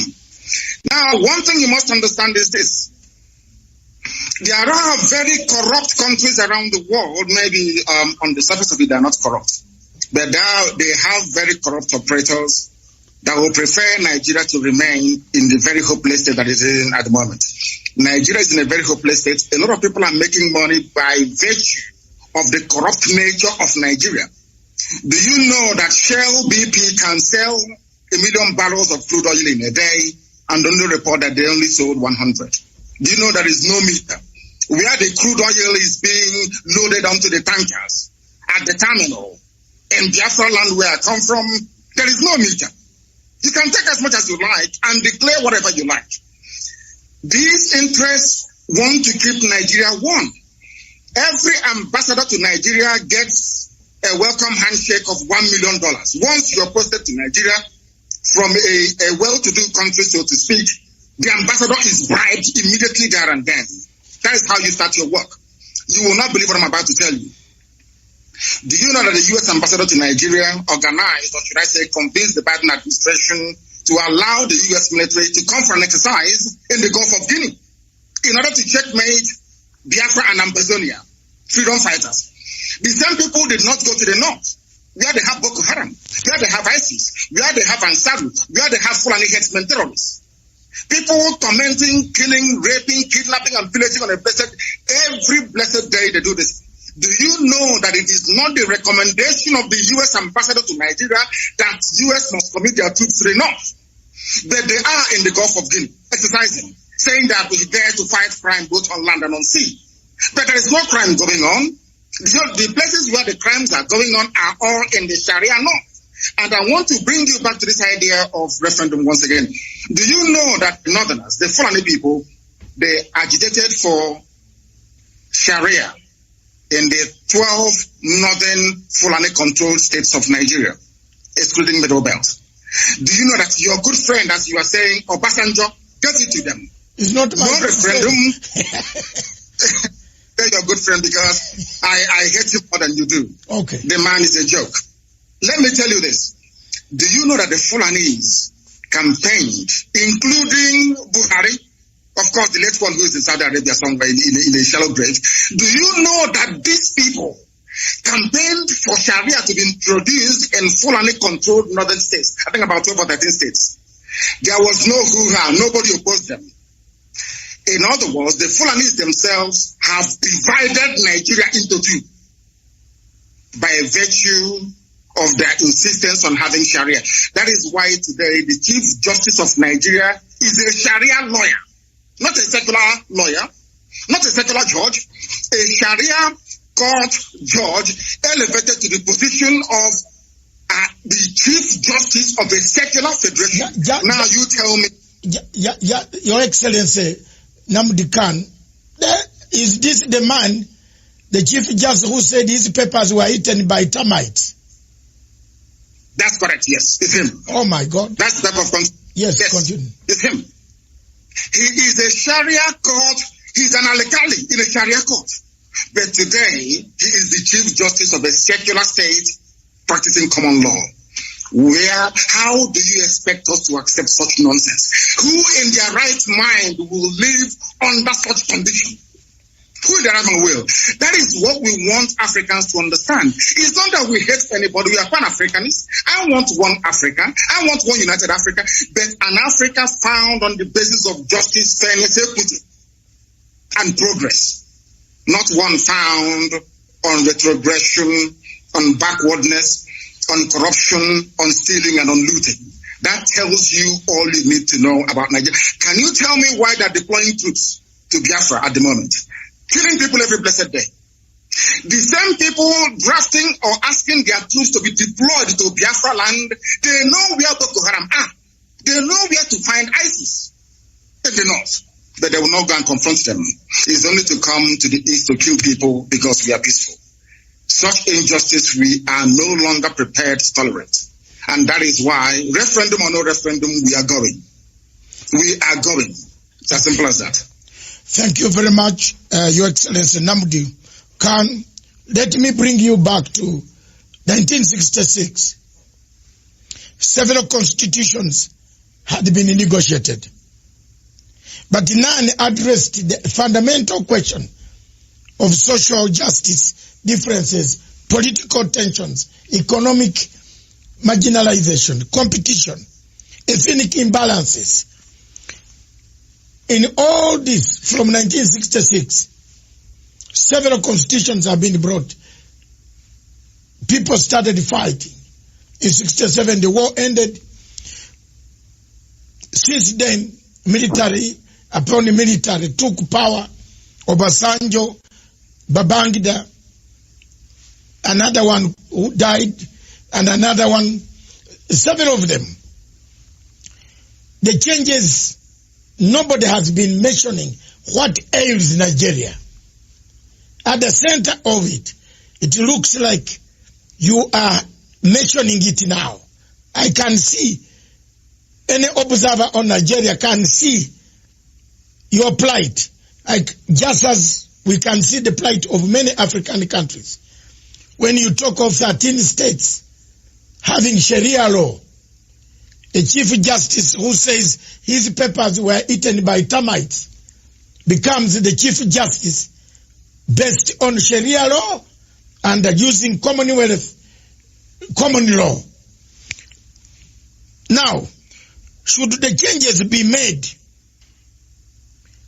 and should the adjustment be made, is there any hope that Nigeria remains alone? This is a question from a very senior head of state in Africa. He has asked me just now, I should put it to you. It's from southern part of Africa. Can Nigeria remain together in case these are addressed? Yes, sir. It is up to the people of Nigeria to decide if they want to be together or not. During a referendum or a plebiscite, I'm only entitled to just one vote. Only one vote. It is now left for the people to decide what to do. That is why we said to Nigeria, we don't want to break away unilaterally. We want it to be done with the consent of the people. And during the early life of this APC terrorist regime in Nigeria, they did actually mute the idea. They discussed it among themselves that whatever new arrangement is being proposed must be subject to the will of the people. I will say to that question, let the people decide. Anything they decide, I'll go with it. Anything that people come together to decide, this is what we want to do, I will submit myself to because I am a Democrat. What I'm trying to say is that the present condition of Nigeria is no longer tenable. It is no longer tenable. It cannot be tolerated any longer. And that's why we're doing what we can legally and legitimately to bring it to an end. Okay. Let's come to African Union. President Uhuru Kenyatta is the chairperson of Africa, or Kenya is the chairperson of African Union Peace Security Council. He is the chairperson of all peace and security arrangement in Africa. He is also a member of United Nations Security Council, representing Sub-Saharan Africa.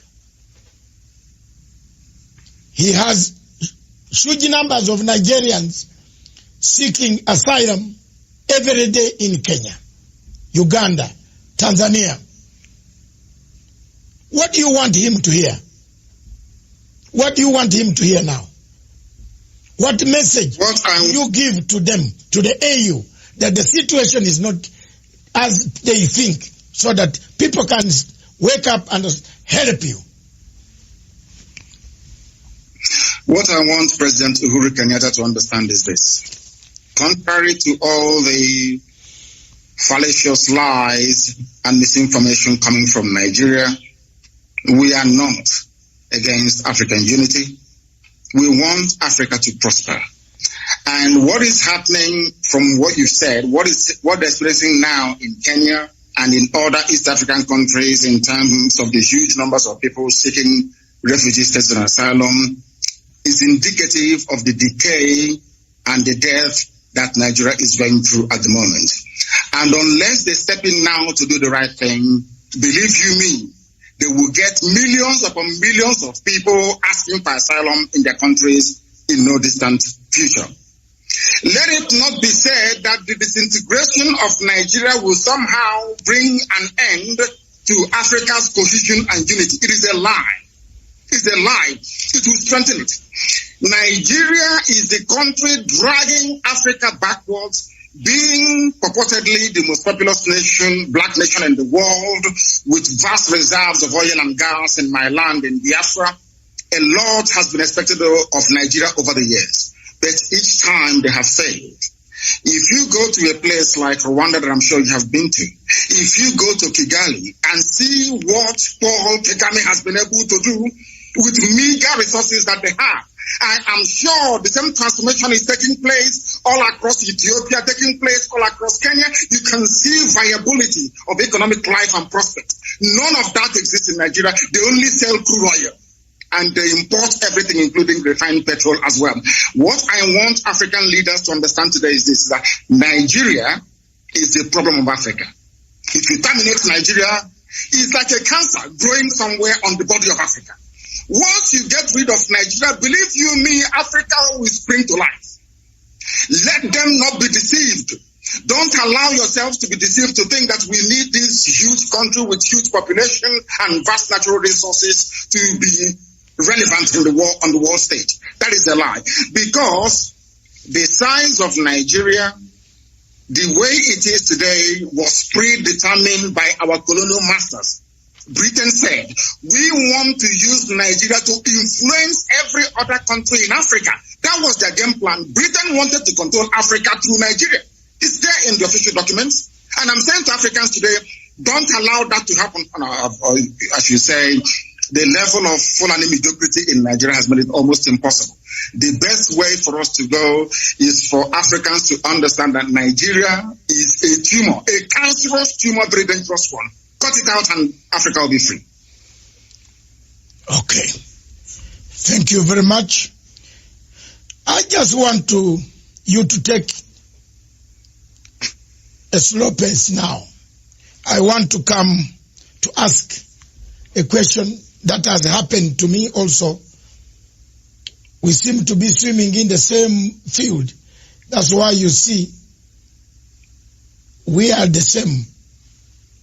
The loss of your parents, you did not attend. I also did not attend. The death of my father, I have never buried him. I am in the same category like you. I want us to go slow and say, you were not allowed to attend to bury your parents. How did you handle this? I know I am slightly older than you in years. I have handled. Are you sure? Yes, I am. Are you sure? I'm 65. My goodness, you look very young. Yes, I'm 65. And that's very good. I have, when I lost my parents, I was also in exile in Britain, and I could not bury them.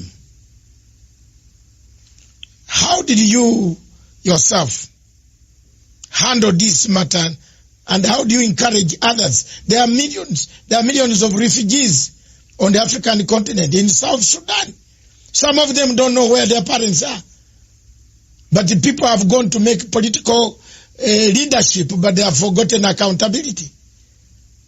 That's why South Sudan peace process is collapsing, because there's no accountability.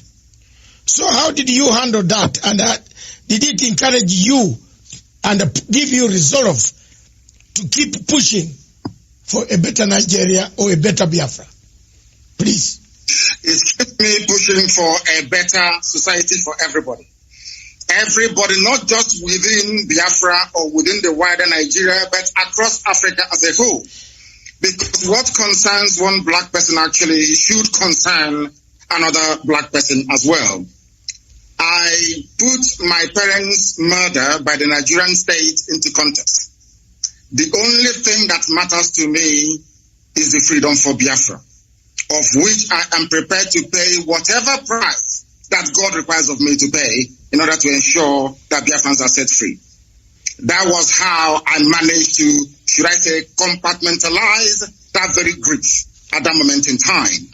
And I might also add that my mother-in-law is dead as a result of the same thing. 2 days ago, one of our lead attorneys, they actually threw a hand grenade into the mother's car and killed her and burnt her body only 2 days ago. I see these things as necessary sacrifice that we must go through in order to restore Biafra, that is essentially the kingdom of God upon the face of this very earth. For that, we are prepared to pay whatever price that we are called upon to pay to ensure that the people of Biafra and every other ethnic group being oppressed in Nigeria and wider Africa is set free. That's my mindset. And that was how I dealt with it. As horrible as it was that I couldn't attend as the first child and as the first son, my father's burial, my mother's burial, but I see them as being very essential sacrifices that one has to make in order to ensure that his people are set free. Thank you very much. I am also the first son, so maybe that's why I started fighting for the Biafran people. let me come back, take you back to the question of Boko Haram. Yes. You mentioned one point which is very clear. Security agencies across Africa would like to know what ails. Why is Buhari? By the way, is Buhari, or we have a problem here? Because a human being should understand that people are dying.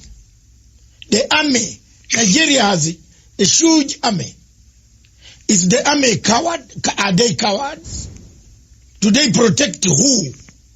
Are they protecting the territory of Nigeria? How does the army allow people to come and kidnap citizens, take them, then in piecemeal release them 2, 3, 4 back?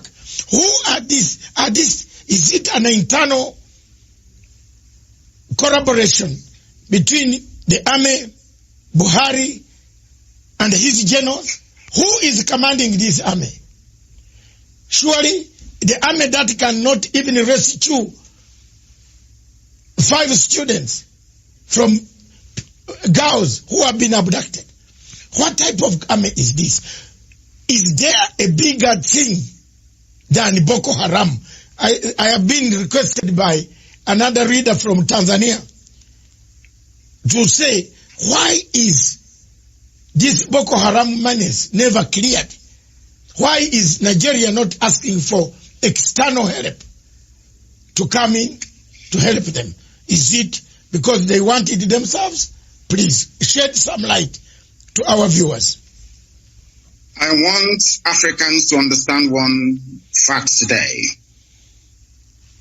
The entire terror architecture in Nigeria is hinged on the political aspirations and hegemonic tendencies of only one tribe, the Fulani.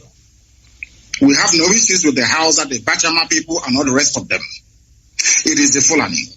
And this game plan has been in existence for a very, very long time, nearly 200 years ago. And they must execute it. I want Africans to understand that only the Fulani tribe alone financed and sponsored almost 6 terror groups exclusively by themselves. Before Buhari came into power in 2015, he said, at the height of the insurgency, an attack against Boko Haram is an attack against the North. I will leave that to one side. I want your viewers to understand something today, which previously maybe they may not have been aware of. Do you know that Boko Haram nominated Buhari as their chief negotiator in 2014-2015? Are people aware of that at all? Do you know that these same people only a few years ago said that these murderers and these rapists, they are our misguided brothers? Do you know that their so-called Sheikh Gumi, who happens to be very close to the presidency, I need you to understand this very clearly, the one negotiating with the bandits, are you aware that their recommendation is for ISIS and Boko Haram to merge together, that they can come south?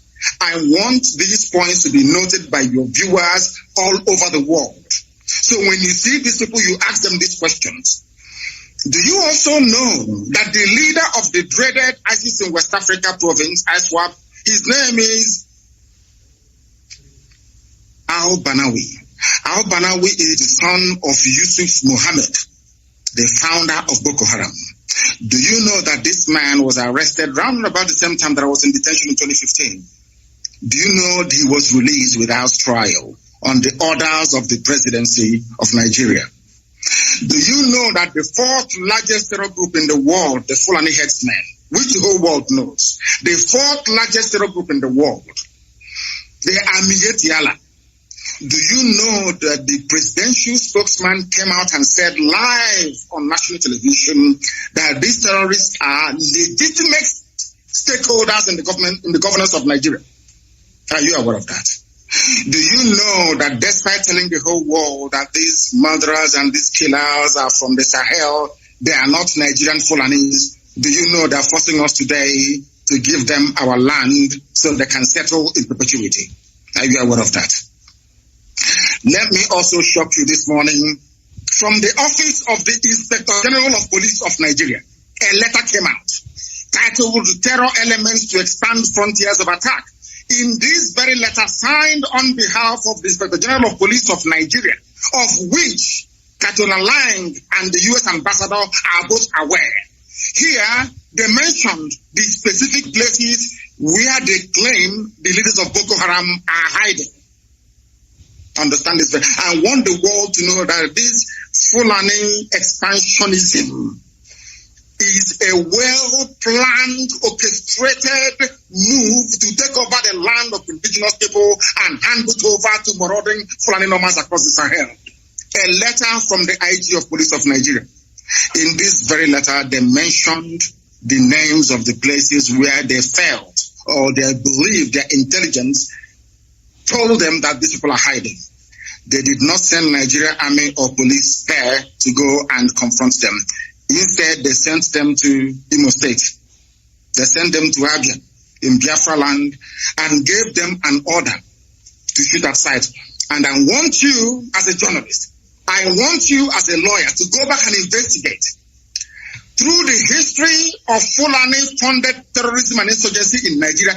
Try and see if there is any instance where the IG of police or the chief of army staff has ever said to the troops, shoot at sight anywhere in the north.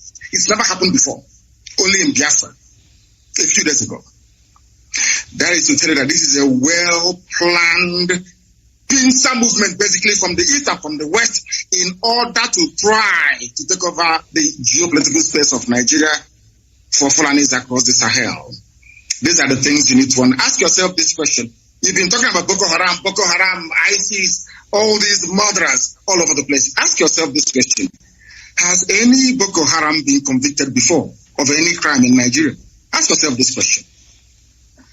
Now, let me put it to you Africans and to the whole world at large on this your program today. I know that a while back, Al-Shabaab attacked a few shopping malls in Kenya. Is that correct? Yes. Now, maybe you live in Kenya. You are now residing in Kenya. Is that correct? Yes. Don't worry. Yes. I am here. Now, how do you think Kenyans will feel if President Uhuru Kenyatta were to grant some kind of amnesty to Al-Shabaab to now say, Al-Shabaab, you know what? Come and become part of Kenyan army. How would you feel? I think the Kenyans will go to the streets. The Kenyans will catch the Al-Shabaab and will roast them on the streets. Now, let me tell you this. This is something that Africans don't know. Yes. Do you know that Nigerian army being sent to Biafra land today contains elements of Boko Haram and ISIS in it? Yes. Because they are now part and parcel. I've seen the reports, yes. Let me ask you this question. When people say we shouldn't fight the army or their police, how do we know who they sent to us? How can you distinguish between a terrorist in army uniform and a serving patriot in Nigerian army? That's the question I'm asking the whole world to answer. How do we know? They incorporated terrorists into their security architecture. How do we know who is who? Okay. How? Thank you very much, Your Excellency. Let's just take a short break and take water, because it is hot in here, and I think wherever you are is also hot. It is, yes. The interview is fantastic. It has generated one of the huge numbers in the history of Pan-Africanism and this television station. So let me take some water. You take some water. We resume in 2 minutes. Okay. 2 minutes. Okay, sir. On that question. Thank and you. the world, how do you differentiate between Boko Haram and Nigerian army? Simple question. When Boko Haram has been inscripted, that's better English, yeah. Inscripted in Nigerian army to come and kill the people of the southeast. That is the question on the table. When we return, this is Matsanga Africa perspective. In Matsanga Africa perspective, We look for hot spots. One of the hot spots is Nigeria. Is Nigeria disintegrating? Is Nigeria fragmenting to pieces? Is there leadership in Nigeria? Is General Buhari the general we saw 10 years ago? Or this is a different person? How can a leader allow his people to die? How can you inscript a Boko Haram to be a minister in your own government? Oh my God. Is there something wrong? A country that we all looked at as a country, the big giant of Africa. We saw everything in Nigeria. Now it looks like what my good writer, the man who wrote The Things Fall Apart, Chinua Achebe, was right. The center cannot hold anymore. This state is going. Don't go away. Just, we are returning. This is a fantastic show from Punchline Africa Television. We are interviewing His Excellency Nnamdi Kanu, the leader of IPOB, indigenous people of Biafra. Thank you. Have always trampled upon the rights of the people of Biafra. Destroyed them, killed their younger men, assassinated many, deported many, excluded many, forceful deportation out of your own country. Time has come for the new generation in 2020, 2021, 2022, for people to sit down to find an everlasting solution to the conflict that is around that region. President Buhari promised us that he will finish in 100 days the first term of office. President have refused. But sincerely speaking, Nigeria needs rearrangement. If that rearrangement does not come today, tomorrow, or the other day, one day it is going to explode. People can be pushed, but they cannot be pushed beyond what Biafrans have been pushed. The suffering is too much. Pictures that I cannot show on this television. I call upon President Uhuru Kenyatta as a member of the United Nations Security Council to see that some of these problems should be resolved and a resolution is passed of sitting down to understand the difficulties of the nations, especially in Nigeria, in Cameroon, because the problem of Biafra is also similar to the problem of Amazonia. The English-speaking people have no say in Cameroon. They are taken as second-class citizens. Biafrans are also taken as second-class citizens in a country called Nigeria. Their problems are compounded with a dictator who has lost direction, who doesn't know where the wind is blowing from, whether east of Sahara or west of Sahara. He's going north when the wind is going south. Therefore, it's blown, one leg going up, one leg going down. Look at the picture of Buhari standing 6.1 feet, being blown apart. Thank you.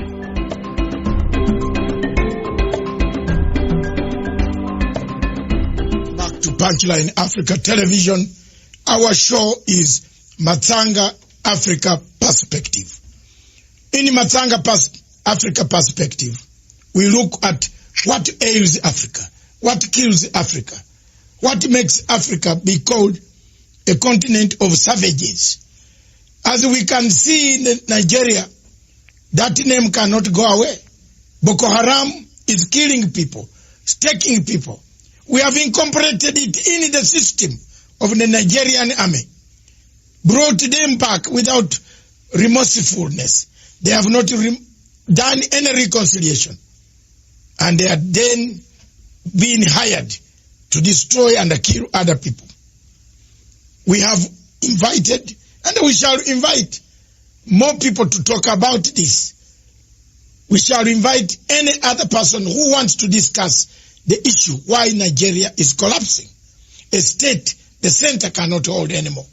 With us in the studio and away taking questions from us is none other than the leader of IPOB, Indigenous People of Biafra, His Excellency Mazi Nnamdi Kanu. Welcome back, sir. One question. Thank you very much. One question. Yes. After the break, we had to go for some water because it was becoming hot here. To hear that Boko Haram is part and a parcel of the government of Nigeria. It is something that has sunk my heart. I don't know. But I am very shocked. Let me come to this. There is a feeling that time has come. And I will keep on going back to this question. That the United Nations, the 5 permanent members, are part and a parcel of your problem. Now, because you can't exclude any, China is already in Nigeria also. Russia is in Nigeria. America has been there. Britain is there. France, through Total Oil, their presence is there. And a candid question comes. We touched it, then we went away. But it is coming back from the questions I've read during the break. Someone from South Africa is asking, surely, do these permanent members of the United Nations have eyes? Do they see? Because there are some clips here which I don't want to show you on this TV. They are very bad as far as the killings of the youth in Southeast in Biafra. The killings, the slaughter, the torture by the army, by Nigerian army. How they tie youths on their Land Rovers and roll them around the villages. I get these pictures every day from Onitsha. These are not photoshopped. These are real things happening in Nigeria. So someone has asked, does the United Nations permanent 5 have eyes or not? What would you say to them now, today? As we find... I believe that. Yeah. Go on. They have eyes, but for some reason they have decided not to see the evil happening to Biafra. And this is what I want Africans to actually digest. Africans must ask themselves this question. Why is there this global conspiracy against Biafra? I have an answer to that. It is because Biafra portends goodwill for the whole of Africa. And they understand this very clearly. We cannot be blaming the permanent 5 of the UN because we are the ones that created the enabling environment for them to come in, to exploit and to do whatever thing that they want to do. I was having a very serious discussion with somebody and I said to them, do you think that the world prefers this very exploitative relationship that they have with the very corrupt, subsequent corrupt regimes that you have in Nigeria? The person said yes, and I said no. The answer is no. USA is more concerned about trade with Japan and EU more than they will with Nigeria. Because in all these economies, people want where they can ship their goods and services to be purchased. They needed to have the spending power. That was the reason behind the USA helping Germany to stand on its feet after the Second World War. The reconstruction of Europe by the US government was driven by economic self-preservation. People would want an Africa that is viable, an Africa that will be like the Southeast Asia, where high goods and services can be traded with ease. Not this very almost primitive, exploitative relationship that they have in places like Nigeria. I don't blame China. I don't even blame Britain. I don't blame Halliburton, USA. I don't blame Ajib of Italy. I don't blame Shell of Netherlands. I don't blame any of these people. We are the ones that allowed them to come to exploit us. So we cannot blame them. See, in life, when you allow yourself to become a victim and you keep playing the victim card all the time, your mindset will go into a very vicious cycle of this victimhood, and you can never come out of it. And I'm saying to Black African people all over the world, if you believe in the equality of every man born, if you believe that all men were created equal by God, then anything white people can do, so also can you do it. If we cannot do what Europeans can do, what Americans can do, what South Americans can do, what Asians can do, we cannot lay any claim at all to human equality. It is our fault, not the fault of the permanent five. I go back to what I said before. It was these same people that gave oil and gas concessions to the United Kingdom. That was why they persecuted the Biafran war for them.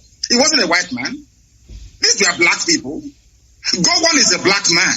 It was Gowon that said no to restructuring. Obasanjo fought on the side of the colonial masters. That is the history of Africa. Joining your oppressors to defeat your own people. That's exactly what is playing out in Nigeria. Nothing more, nothing less. I cannot possibly apportion blame to anybody whatsoever. We should be blaming ourselves. Because in Africa, we tend to blame other people all the time. Whereas the fault lies with us. The fault is ours. I remember one thing that the Chinese government said in 1999 when they took back Hong Kong. Chinese government said the 100 years of shame has come to an end. They never blamed anybody. They never blamed the British.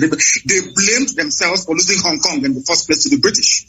And that is how real men should be able to appraise their condition. That we are poor, we are ravaged by poverty, disease, ignorance, and backwardness in Africa is our fault. Not the fault of the Europeans. If we decide to rise up tomorrow to say enough is enough, believe you me, we can transform Africa within only 2 years.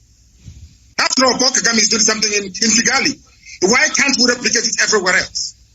We must learn to put our people first. When a head of state gets up in the morning and buys a property in Europe, what do you expect? That means you don't love your people. When he gets up in the morning and decides to buy a private jet, that means he doesn't love his people. And these are clear facts. I cannot blame anybody for our plight. I blame ourselves for it. And that is why we are rising up. And I want to make this thing categorically clear so that the whole world can understand me. It doesn't matter what they do. It doesn't matter what the greatest powers on this earth do in relation to Nigeria. Biafra is going to be free, or we all die in the process. I swear to God Almighty in heaven. Death is better than what we are passing through right now in that zoo called Nigeria.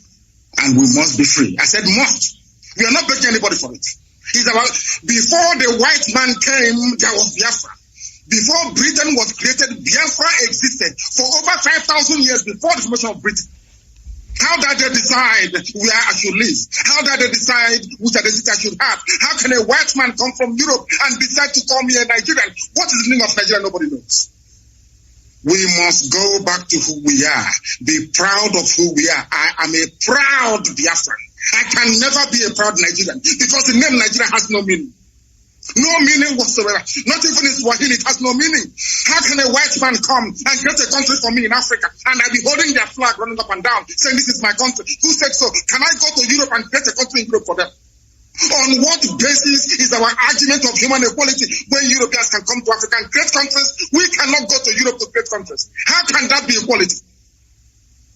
Oh. That is why racist towards us. And that is why we must rise up now, not tomorrow, to support Biafra. Biafra is the beginning of the true emancipation of black people. Ask Julius Nyerere and he will tell you.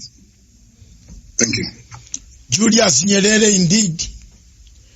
In 1967, The late Julius Nyerere was the first man with Dr. Milton Obote. That's why I, on this microphone, I still carry the flag of Dr. Milton Obote. They are the first countries in Africa to recognize Biafra. So in case people are asking why we have interest in Biafra, I follow both the leaders because I have lived in Tanzania and I am a Ugandan. And I live in Kenya. I live in Europe. I'm a global citizen. I follow Pan-Africanism. Indeed, one other question before I bring this to your side, you address your people, and then we make it, call it a day. We have covered most of the things. Some of them you will bring them in your own address, which you will be given a chance to do so in 15 minutes also. There are so many ways, constitutional ways, of struggling for freedom. I believe you know where I'm going now. What's this? We have tried. For over 10 years you have tried. You have done so well. You have awoken the people and said, wake up. We are being slashed one by one. Buhari has allowed people to buy daggers. You know, I saw my investigative journalist came across 100,000 daggers. How do you buy daggers for who? You import daggers. There are so many cows to slaughter in that place. I looked at it and said, these are daggers to come and kill other people. If the constitutional route of referendum fails, what other constitutional means would you use? We insist on constitutionality. Yes. And we are going to have it. When Reverend Dr. Martin Luther King started to try to rearrange the social order in America, some people felt it was impossible to do, but eventually he succeeded. When Nelson Mandela, and I'm sure your good self, and all other anti-apartheid campaigners started, even with the support of Margaret Thatcher and Ronald Reagan, this is something people don't know, that Ronald Reagan, a very powerful president of the US, and Margaret Thatcher, of course, the Iron Lady, they also supported apartheid South Africa. They did. They were the ones that labeled ANC a terrorist group. Some people don't know this. It was only a few years ago that the name of Mandela was, should I say, erased from the logbook of terrorists in the United States of America. People don't know this. We are going to insist on what is ours and what is right. We've been occupying our land in perpetuity since the creation of man on this very earth. Somebody came and decided to change our identity, and we said no. The person said, okay, if I'm leaving, I'm going to hand you over to a more brutal caretaker, which are the Fulanis in this case. And that is why they're killing us and killing us till tomorrow. I want to draw your attention to something very, very critical. The order given by the Inspector General of Police of Nigeria to predominantly Fulani soldiers and Fulani police people to go to Biafra land to kill people. Had this announcement been made by any other police chief anywhere in the world, believe you me, there will be someone to appear in hate the next day. I want to read for your audience. I'm going to quote him verbatim what he said. The IG of police in Nigeria said, he's a Fulani man, mind you, don't mind the media shout, do the job I command you. If anyone accuses you of human rights violation, the reports will come to my table and you know what I will do. So take the battle to them wherever they are and kill them all. Kill Biafrans all. Don't wait for an order. What another order are you waiting for when Mr. President has ordered you to shoot anybody carrying AK-47 assault rifle? Quote me, even a dead policeman can be tried and dismissed from the force, and his family will not get his benefits. And this is from a police chief. Do you know the funniest thing, or should I say the most astonishing thing of all? The EU has a presence in Abuja, in Nigeria. The British High Commissioner is there, Katuna Line. The US Ambassador is there. They've not said anything at all. In other words, that leads us now to believe that exactly what happened between 66 and 1970 is about to happen again, which is kill as many Biafrans as possible. I want all Africans to understand this, that this very policy of genocide and slaughter is sanctioned by the US Ambassador in Nigeria, sanctioned by the UK of all people. Tomorrow they'll be singing songs of praise about human rights abuses, what China is doing, what is happening in Gaza, what is happening in Rohingya. But in Nigeria, they sanction the killing of Biafrans in broad daylight. What sort of justice is that, I ask? And I want Africans to know, to ask themselves this question: why is it that the USA and Britain wants this very tiny country to be squashed and killed? What is it that they have that is driving them so mad? Because the future progress of Africa lies in the land of Biafra, and they do not want black people to be developed. That is why they are doing what they are doing. Look at a whole, should I say, high commission running all over the place, telling the country how to be run. The same things that from Nkrumah, Julius Nyerere, Azikiwe, all of them, Patrice Lumumba, Jomo Kenyatta fought. The same thing that Mandela fought. Black people are now tolerating it. The same thing we are fighting. We want independence, we want self-rule. Today, this very morning or afternoon or evening, one woman is crossing the whole of Nigeria, telling the Nigerian police who to kill, telling them who to shoot at. Now tell me how I can be in a country where the chief of police have targeted my people for extermination and the whole world is quiet. Tomorrow they'll start blaming us for one thing or the other. But we're not backing down because Biafra is coming, and I assure you no Jupiter can stop it. Thank you. Thank you very much. I just want to ask my final question. What does the future look like for Biafra? I'm interested in that. What does the future? Because let me come first. I've struggled for Sudan. My television and my TV struggled for Gambia. You remember you were listening to me when Yaya Jammeh switched off all television stations in Gambia. I took my satellite quietly in Gambia. And Yaya, with all the army, could not know that I was broadcasting from his own place. I took my satellite phone and we did help to liberate Gambia. I'm proud that South Sudan today, I played a part to call Dr. Riek Machar. You know, at the time the people, Your Excellency Nnamdi Kanu, think that when you interview a man who has a different opinion from the government, you are giving them platform. Yes. We must hear. When we talk, then violence will stop. If we keep quiet, then we shall perpetuate violence. So we should keep on talking. And I picked up a phone called Riek Machar in South Africa, where he had been put under house arrest.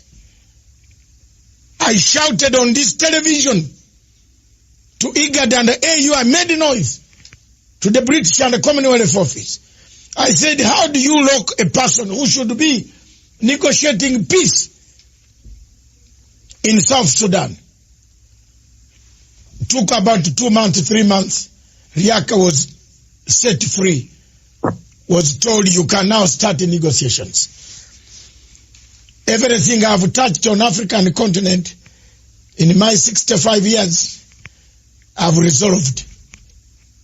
I resolved a big, huge conflict in Uganda. I think you already know. between the Lord Resistance Army and the President Museveni. People feared to go to the bush to look for this man, younger man called Konyi, very young, still 40-something. I went. I said, you are killing people. People want you to talk. And we have come here. If you want to kill us, you can also kill us. I'm a determined man. I want you to paint for us a picture of a Biafra that does not look Savimbi way. You know where I'm coming from. You have read the Savimbi history.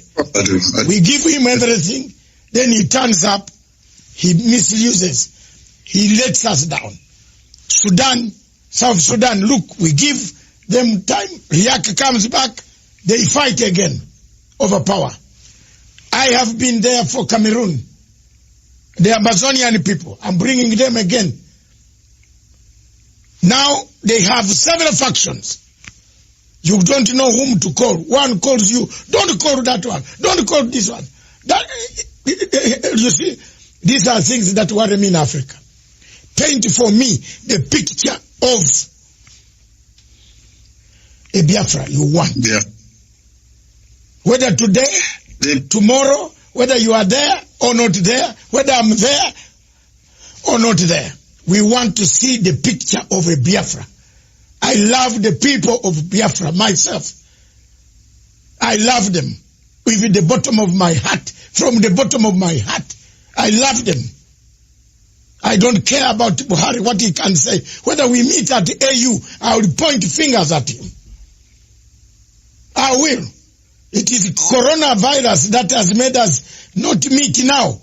But if AU was meeting in Nigeria, I would wrestle him. I don't care.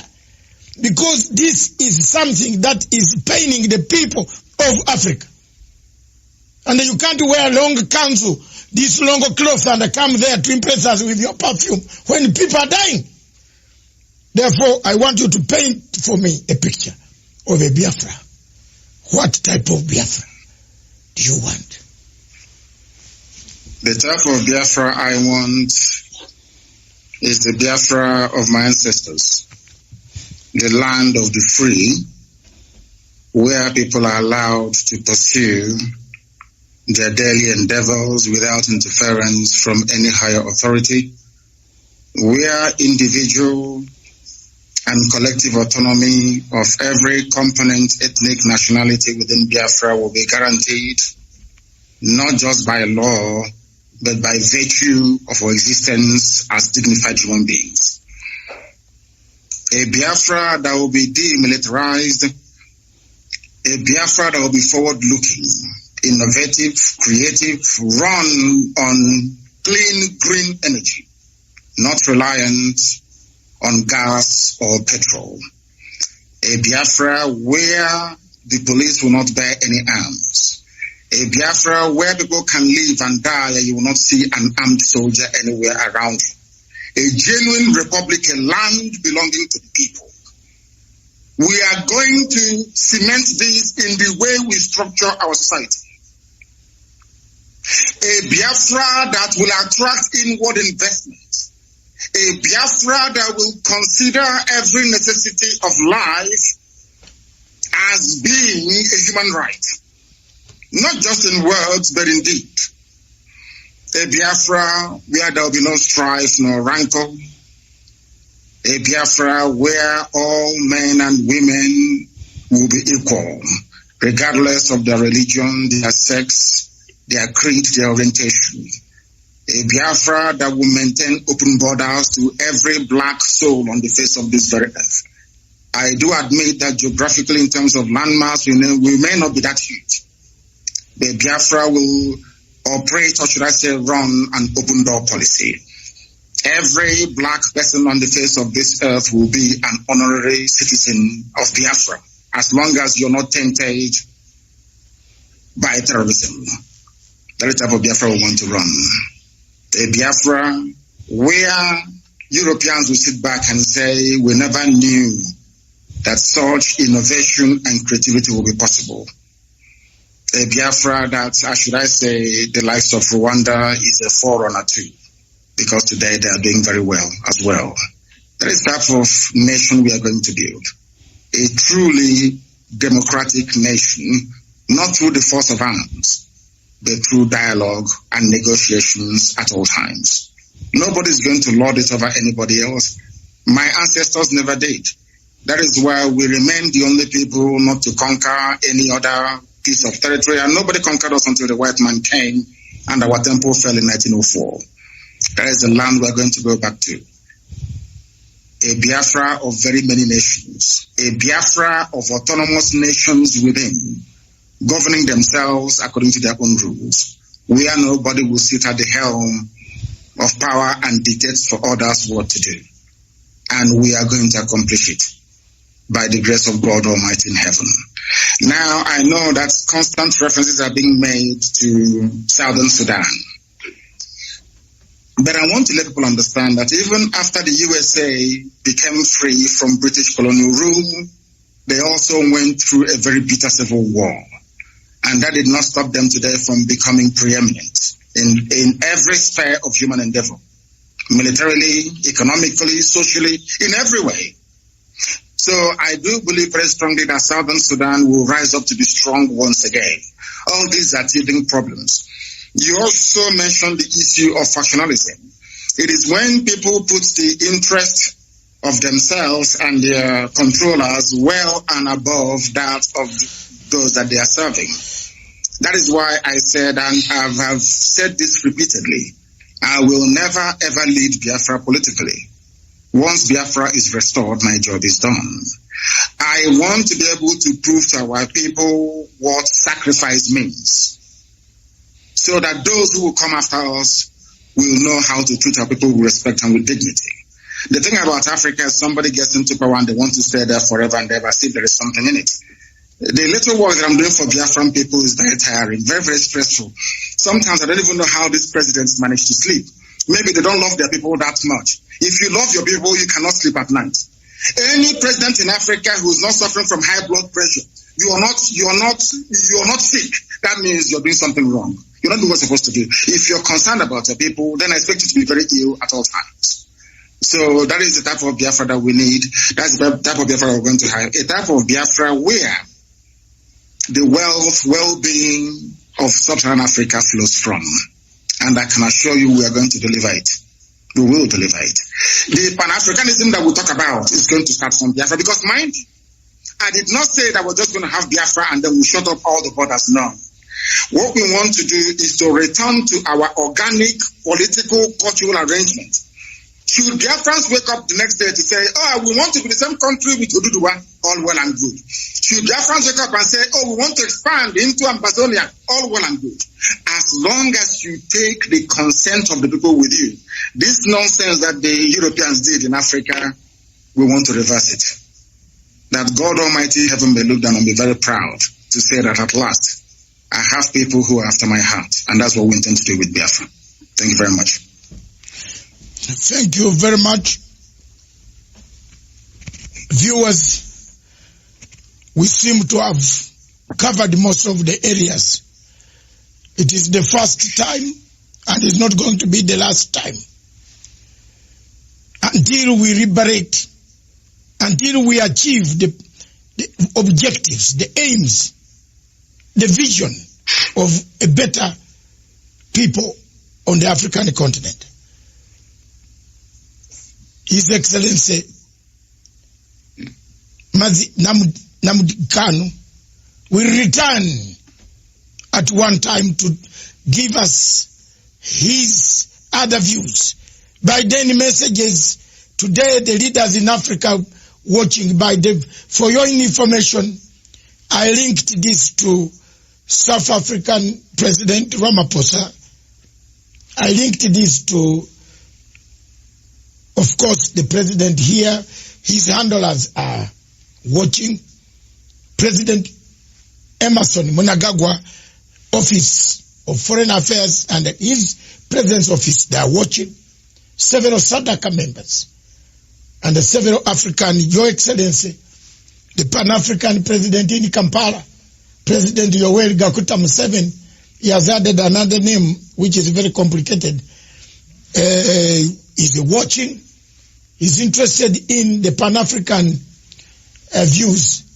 They are watching, they watched. But I want now to calm down and slow down and give you a chance. Give you another 5 to 6, 10 minutes. Enjoy them. Tell your people the message. Send it to them. Millions of them, millions and millions of them. As we talk in Onitsha, in Abra, in all those places, in all those states, in Southeast, those who are suffering under the heavy, disguised Boko Haram terrorists who have invaded, they are embedded in Nigerian army, coming to kill people. Give them hope. Give them hope that salvation is on the way. Give them hope that tomorrow will be a better tomorrow. Give them hope that Africa is aware. Give them hope that the world is not doing nothing. What we have done today has enlightened so many people, so many countries that have Nigerian refugees who are fleeing because Nigeria is disintegrating. They are benefiting from this program. And it affects the security of the entire Africa. The floor is yours. Take it away. Thank you. Thank you. Thank you for having me on this program. I've been a very big fan of yours for very many years. And I have studied you extensively. Once again, accept my most humblest respect to you and to the entire crew that put this thing together today. I want our people to understand one very thing. At the end of this very race, Biafra is going to emerge. It doesn't matter what anybody does. And to our African friends and brethren, I want them to also understand this. We talk about Pan-Africanism. Pan-Africanism cannot take off without Biafra, because we do need a genuinely free country in Africa to be able to drive that very critical and important initiative. We are seeking to build a country that God Almighty in heaven will be very proud of. And though the Janjaweed, the Fulani Caliphate, have sent their armies of conquest into our land, that this very day, we don't even know if those who are killing us are doing so on behalf of the Nigerian state or they're doing it on behalf of the Islamic Caliphate. Because as we well know, ISIS is now in Niger State. Very soon they'll be in Kogi, and then from Kogi they'll come into Anambra, and the real war will begin. Remember, very many years ago, I told you one very critical point for you to bear in mind at all times. So basically to guide you in all your deliberations and your thinking about Biafra. They are going to kill us. That is true. But that is not going to stop Biafra from coming. We are going to do all we can to defend our land and to defend our people. The whole world may appear to be against us, but we have done nothing wrong. That is the most frightening thing about this whole thing. If you ask the world, what did Biafra do wrong to you? Nobody can tell. Nobody can actually explain to you properly. Because they want a world where very illiterate nomadic set of people will be in charge of governance, where you have refineries and they're no longer working, where you produce oil and gas but still import kerosene and fuel for your cars, where they want to impoverish the people.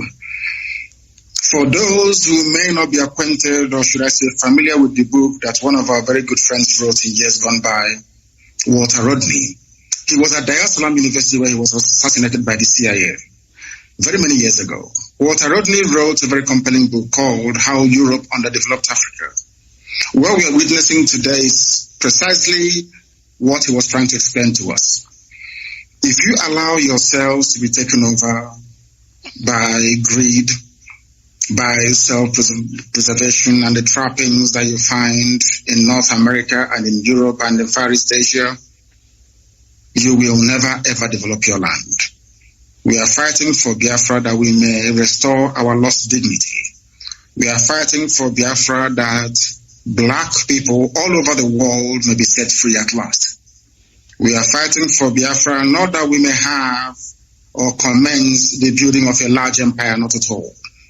We are asking for a Biafra where we can live and die with a semblance of dignity. Because right now people are dying, but there isn't any dignity. We must stand very tall and very strong, resist our enemies. That thing that we are thinking now that is impossible to accomplish very soon, you will say it. We must remain resilient. We must remain devoted. We must remain unflappable. We are not going to retreat, not one iota. If at the end of this race there is only one Biafran man and one Biafran woman left, may they continue to expand. They killed us, 5 million of us, after the war.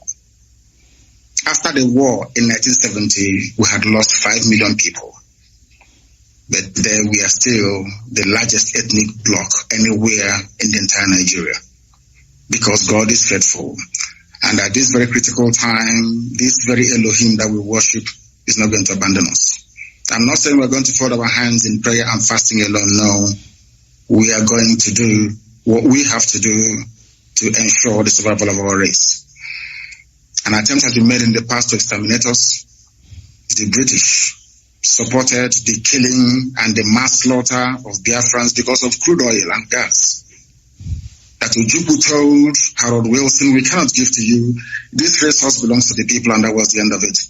And he said, because of that, we're going to kill you. And sadly, Britain is still doing something till this very day. A supposedly civilized and advanced country, aiding and abating the slaughter of an indigenous population because of oil and gas. Therefore, I'm asking all of you to remain very resolute, to remain very strong. Do not allow yourself to become distracted. We have almost won. As Dr. Basanga said here a short while ago, we have awoken the consciousness of not just ethnic nationalities within Nigeria, but the entire African continent as a whole. We have won the debate. Now is the time for us to restore Biafra. And once that is done, believe you me, everybody will come to Biafra and to pay homage. Or should I say pilgrimage in this case. So we are winning. Many are dying, I know that to be true. A few days ago, we lost the mother of our very, very formidable barrister, Okorafor. But that's not going to stop us. Because I know that they will kill us, we will kill them in the end. Biafra will come. And Biafra is very, very close. I want our people to develop the mindset of the Afghanis. Never say die. There were a group of people called the Mau Mau in Kenya. There were a group of people called the Kumeko in our land. These are the two people that forced the British to a standstill. Go and ask anywhere. And the remnants, of course, of Benin Kingdom, we must acknowledge them because they also fought very gallantly as well. We did not fight because we didn't like the Bible that the white man brought to us or the whiskey that accompanied it. We fought because we are free people. The time has come for us to restore the kingdom of heaven upon the face of this earth. The time has come for Biafra to be reestablished. The time has come for Black Africa to be free. The time has come for every black person, regardless of where you are in the world, to stand tall and to say, I am an African. Remain very strong, remain very resolute, and may Chukwu Kikabiyama be with you all. Thank you. Thank you very much. Thank you, sir. Thank you very much. Before you go, I would like to show you the newspapers in Kenya, in Nairobi. You are very far. You must be missing some of these papers. The Standard, can we, production team, I'm on the ground now. The Standard newspaper in Kenya, the headline here is not on the Biafra where we still have. The only problem in Kenya, we don't have a crisis of dividing a nation. We have the Standard newspaper said, who failed Uhuru? The blame game. That's the headline. But one key thing that stands out in the newspapers, why we are struggling to put Africa in order, is His Excellency President Uhuru Muigai Kenyatta last night opened one of the biggest ports in Africa. You talked of Nigeria having oil, but it doesn't have even petrol at the petrol station. Jesus Christ. But President Uhuru Kenyatta, while yesterday opening the the port in Lamu, he said this port will connect the east to the west, east to the north, east to the south. That is the thing that we have here now in Africa, in East Africa. We want to thank President Uhuru Kenyatta again for putting infrastructure for people to get in a car and drive take 10 days and arrive in Anambra. Is it Anambra? Yes. That's right. Yes, that's right. That's yes. what I want. I have been sent so many messages from Dubai. People saying in Anambra they are married there. Kenyans, Nigerians have married a lot of our people from East Africa. And I hope one day for us, my children, also one of them, my daughter, is married to an Igbo person from Onitsha. Wonderful. We know how to take care of our wives. We are united. Another newspaper says good things about Africa. The Ram Port roars to life with the president is good. You can see it. Yes. That's it. And another good thing in Africa, I'm looking for Africa stories. For your information, I am a Liverpool supporter for 43 years. Like myself. Oh, I don't know. My God. Thank you very much. It looks like we are all Liverpool here, but the others don't get worried. We are now struggling to liberate Africa. Don't forget your local team in Biafra, and don't forget. Absolutely. Rangers Football Club is my first love, and Liverpool is the third chick. My first team in Uganda is Villa Football Club. Villa. Then my team in Kenya is AFC Leopards. Then my team in the world is Barcelona. Wonderful. I die with the people of Cantona. I like Cantona, and you can now guess why I like Biafra. Yes, of course. So thank you very much. Thank you very much. For having me. Thank you very much, Honorable His Excellency Nnamdi Kanu, the leader of indigenous people of Biafra. I want to take this opportunity to thank you and to tell you that my television station is will be linked directly to every system of the Biafran people. Everywhere. Thank you very much. Let's today make a formidable move. I am not here for money. I never asked for a penny from any Nigerian in order to broadcast. I started broadcasting with passion. I have already told you one of my daughters is married to a man from Onitsha. And this man comes to my house, tells me the story. You know, in London, he tells me the story. I have been a supporter of the people. That Obasanjo there, you see walking free. It was me demonstrating at the Nigerian embassy for Abacha to release him with Chief Abiola. I wanted them released together with Osuji, who is the president of ICC. We used to come there every Friday for Obasanjo to have freedom. But when Obasanjo came out, he looks for money. Anywhere you find Obasanjo, you know he's looking for money. I'm sorry to tell Nigerians, may God bless me for being truthful and honest. There's no conflict. There's no conflict Obasanjo has ever solved in Africa. Even when we went for Zimbabwe, troika in Melbourne House. Obasanjo sided with Australia to expel Zimbabwe from the Commonwealth. That's the man you have. But thank you very much, Yes. God. Jesus Christ, hold us. Don't tire. Keep on the struggle. Keep fighting. I will. Keep Thank you, democratically sending I the will. message. You need a referendum. Peaceful ways. Don't give up. May God hold your hand. Thank you very much. Thank you. Thank you, sir. Thank you for having me. Thank you very much. Yes.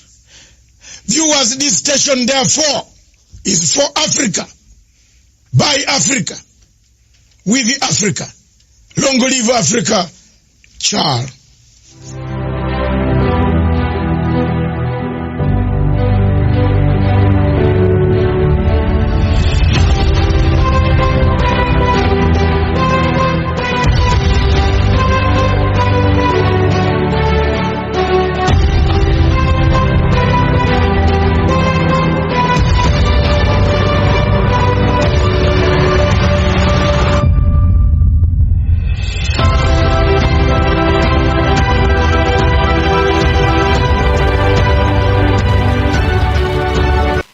Good evening, great Biafrans, wonderful people and beautiful people. Permit me to welcome you this evening once again.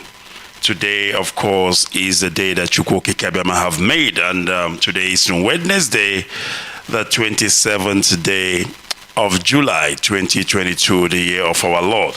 And of course, the time standing here this evening, around about 4 minutes to 7 p.m. in the evening here in Johannesburg. And of course, it will be the same minutes to the top of the hour, 6 p.m.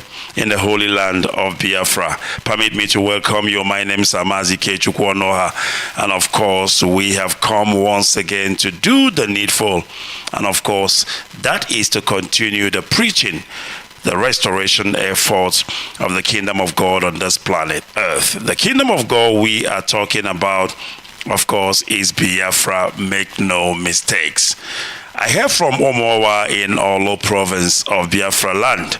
And of course, this is what we have signed up to do, and that is to continue on this restoration effort, irrespective of what the enemies think, irrespective of what is happening in our land, in Biafra land. As you can see, all the prophecies of our leader Mazi Nnamdi Kanu is coming to pass. It is coming to pass right before our own very eyes. Biafra youth are being slaughtered even as we speak this evening all around Biafra land. But the only thing your political elite and your political class and the so-called elders can do is to talk about PVC and election. And yet their own children are being slaughtered on a daily basis. It is a crime, of course, this day to be a youth in Biafra land. The worst place to grow up right now as a youth is in Biafra land, because the enemy have made our life unbearable. They have made Biafra land as hot as possible, as hot as they have promised. I remember some time ago, one of those Fulani Alamajiri, I think it's Yerima Shetima, he made a threat and he said that, of course, that was during Goodluck Jonathan, tenure in office. He said that Goodluck Jonathan is killing their brothers, the Boko Haram, that they are going to make Biafra land very hot, that Biafra land will be so insecure, even worse than the north. They said it. And of course, I need to find that article. I read that article, of course, it's a couple of years back. They say that when they are done with Biafra land, it is going to be one of the most unsafest place in the zoo called Nigeria. Now the question is Did they accomplish that? I can tell you right now, of course, that Biafra land is a place now. Before you go, you need to think twice. Before you walk on the street of Biafra as a youth, you need to think about your life, your safety, and your security. With that being said, of course, I would not forget the effort our gallant men in the bushes of Biafra land, I'm talking about the ESN, they are doing the needful, of course. They are trying as much as they can to secure Biafra land, and it is yielding fruit. Of course, you know about Log Panther, what our gallant men did in the bushes there in Biafra land, in Log Panther.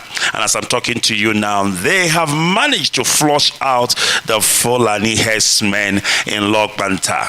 And of course, they are doing their best with the resources available at their disposal. But that does not take the fact away that our youth are dying. Now, the Nigerian army, being the cowards they are, they will never go and face up ESN. What they do is they go from village to village, from home to home. They hide in the bushes, and when they see a group of youth going about their business, going about their normal daily duties and job, they will jump out and kidnap them, abduct them. Sometimes they shoot aside and take their bodies and run away. Most of the time, you don't get to see the bodies of our youth that has been murdered by these terrorists of Nigerian army. And that makes our land a very, very dangerous place at the moment, courtesy of those that hate us. And I'm talking about the Fulani and, of course, Buhari and APC administration. And yet, the same people who we are supposed to ensure that this stops, the same people who knows exactly what to do to make this killing go away, did they do it? The answer is no. Rather, what they are doing is going about, campaigning. I mean, look at Peter Obi. Is he going to tell me that he is not a witness to what is happening in Biafra land, to the killing, to the maiming, to the murdering and massacring of our able-bodied young men? None of them says a word. None of them says a word. Are you telling me that if the so-called political elite will come together and decide and say, if the army does not pull away from Biafra land, we are going to boycott 2023 election? Do you think that this killing will persist? Do you think that these killings will continue? Absolutely not. Just one day, the military will vacate Biafra land. But because the so-called political class and the so-called elders are all in it, it is none of their business. They don't mind. It's all about PVC. While our people are being murdered in broad daylight. In broad daylight. In which place will youth, able-bodied youth, be slaughtered like it happened in our mama? In which place will such a thing happen? And the elders and the so-called political class keep quiet. I'm asking you, if this would have happened in the West, in Yoruba land, in Oduduwa land, if I may, do you think it will be business as usual? I'm asking you. If such a thing would have happened in the Yoruba land, do you think it will be business as usual? Absolutely not. As a matter of fact, they will call a meeting of all Yoruba rulers, even their so-called governors. They will all gather and have a meeting. Remember during the time of Amotekun, they came together, they had a stand, they said Amotekun is here to stay. That is how elders operate. That is how leaders operate. That is how political leaders operate. But in Biafra land, they are used to using the blood of their children for rituals. So they don't care. I mean, to them, it's nothing new. They have seen blood over and over. As a matter of fact, most of them, do you know how they have come about to the position they are today? That is why it is not a big deal for them seeing their children being slaughtered. If somebody can sacrifice their own biological children, how much more, and your neighbor's children, how much more Biafran youth, what does it take away from him? If you give them opportunity, they can even use those youth and prepare themselves for 2023. That is how demonic and wicked the kind of elders you have in Biafra land. Of course, not all of them, and I'm not using the same brush to paint everybody, but I'm talking percentage-wise. Because you cannot tell me that the same people who are meant to protect their young ones are watching helplessly. Not that they don't know what to do, because if you tell me that the so-called elders in Biafra land and the so-called political class does not know what to do to arrest this situation, then I will tell you you're a liar. I will tell you you're a liar. They don't need to do much, just pronouncement. Only a pronouncement is enough to arrest all this situation, to arrest all this nonsense. But for them, hear nothing, see nothing, business as usual, Hope Ozodimba on a killing spree like a madman, going around slaughtering people. Doesn't they have the Southeast Governors Forums anymore? Of course they do have the Southeast Governors Forum. Have anybody said anything? Have anybody called Hope Ozodimba to order and say, what are you doing? Why are you killing your own people? Why are you exterminating the youth of Biafra? Nobody, because they are all in on it. I mean, Fulani does not have no power. The enemy is a stranger, a total stranger have no power in your land, in your family, in your father's land. No, the enemy has no power unless the enemies acquire the services of few saboteurs. Unless the enemy acquires the services of few saboteurs who will tell them, no, come in. The road is clear, the coast is clear, you can move in, you can kill at will, and nothing will happen. And that is exactly what is happening in Biafra land right now. Of course, we knew it will happen. It is not by accident, it is not by sudden. We knew their target. Their target is Biafran youth. For Fulani, it stood for tats. For Fulani, it's a revenge of what good luck did to Boko Haram. Are you listening to me? Because they hated Good Luck Jonathan so much because he was out to flush out Boko Haram. Now Boko Haram are terrorists, and Good Luck Jonathan then have every right or had every opportunity or right to do the needful, and that is flushing out those terrorists. It is not just a terrorist, according to our own knowledge in that part of the world, but they are terrorists in terms of international pronouncement. Fulani herdsmen, Boko Haram, they have been pronounced internationally. They have been designated as a terror group. So anybody who is in power and go on to flush them out is doing the right thing. But Fulanis were offended. Even the current, leader of the zoo called Nigeria, Buhari, they were all offended. They made a pronouncement. They said that Jonathan is killing their brothers. And one of them made a threat. And I don't forget that threat. That by the time they are done with Biafra land, they are going to make sure that Biafra land become the most unsafest place. Just the way the North is. They said it, I heard it. And that is exactly what they have done, and that is what they are doing, and that is what they continue doing. And when I come back, I am going to explain to you I can understand the killing that is going on, but what I cannot understand is the ignorance of our people in the midst of that killing. And in case you don't understand what I'm saying, when I come back from break, I need to elaborate. I need to explain to you why it keeps making me upset.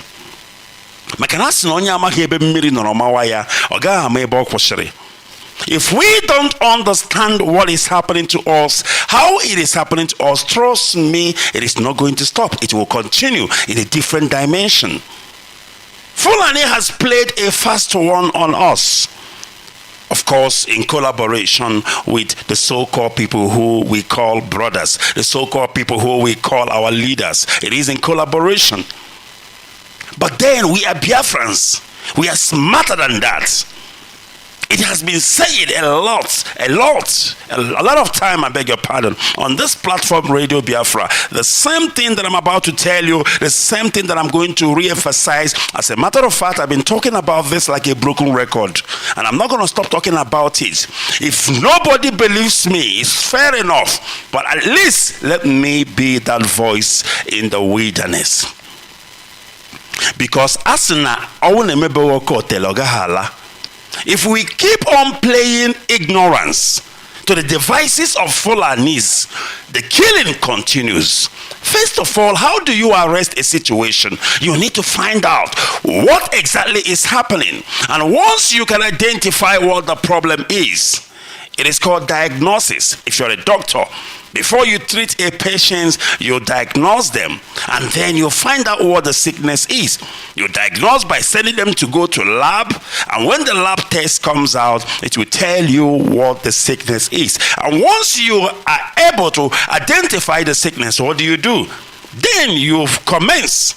Treatment commence. You know the kind of medication you need to prescribe. If we are busy shouting, oh, Ebubagu is killing our youth, Ebubagu is killing our youth, in the morning, Ebubagu is killing our youth, in the evening, Ebubagu is killing our youth, then what? Then what? What are we doing about it? Do we know exactly who is killing our youth? That is the question I'm asking this evening. Do we know exactly who is killing our youth? It is important for you to know first who is killing your youth. Is this a question of Ebubagu, which some believe is made up of Biafran people, of course, that is killing our people? Are you telling me that Ebubagu that is killing our people are made up of Biafrans? This is where we lost it. I said this is where we lost it. We need to be fast. We need to think straight.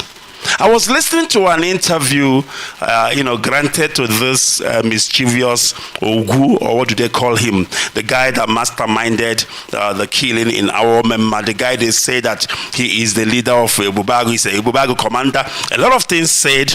I was listening to that interview. There is something I heard in that interview that actually confirmed what I've been saying all along. But before I go further, let me welcome you once again. My name is Mazi, and I welcome you to this great program this evening. Today, of course, the 27th day of July 2022, and the time standing here at 12 minutes past 7. If you are listening from Biafra land, it will be the same minutes past the top of the hour. It's 6 p.m. Don't go away. I will be back after this.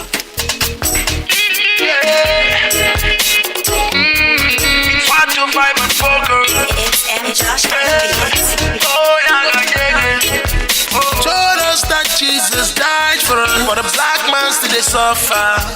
The truth be said, Africa will rise at the right time, and the time we're waiting for is right now. No one can. All right, welcome back. It is Radio Biafra, and of course, it is Motherland, and the legacy continues. And we're doing what we know how to do best. We're doing what Elohim have called us to do. And this is mine. And I believe you're doing yours, because together we will always complement each other. You cannot do my own, and I cannot do your own. No overlapping. And in this struggle, no overtaking. Stay on your lane until you are called to help out. Then, of course, you can willingly come and do so. But for now, stay on your lane, because the captain jiri ugboelu. Then assistant captain only comes in when called upon to help in some certain area, because if they become two captain, then it's going to be catastrophe up there in the air. All right, before I continue, let me say this. A lot of people have asked me, why are you no longer opening your lines? Now, I must tell you, it is not intentionally.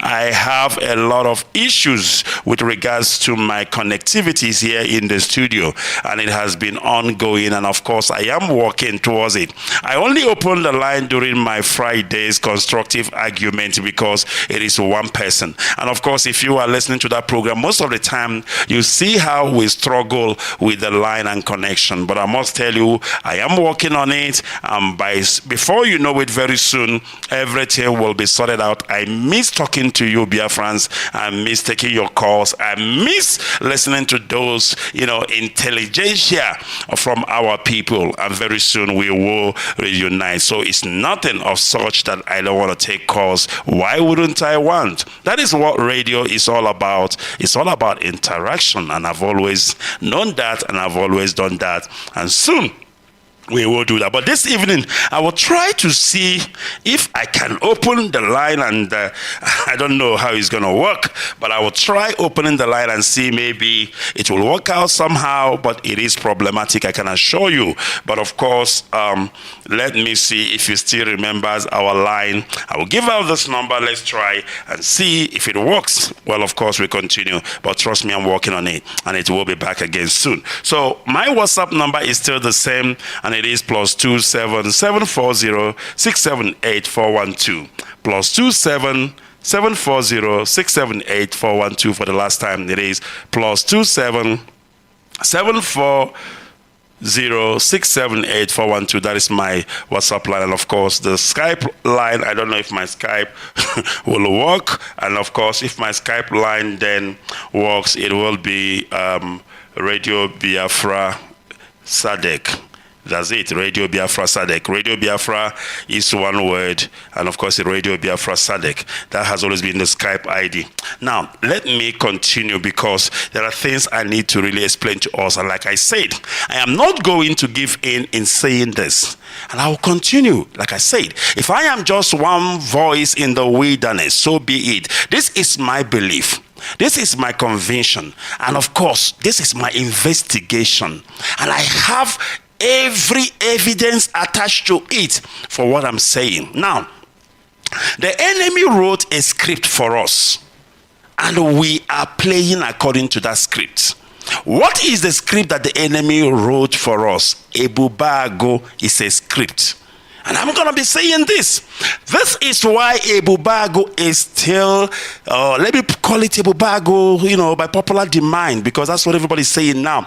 This is why the so-called Ebubago is still killing our youth, because it was a script that was wrote by the enemy, and we are following it.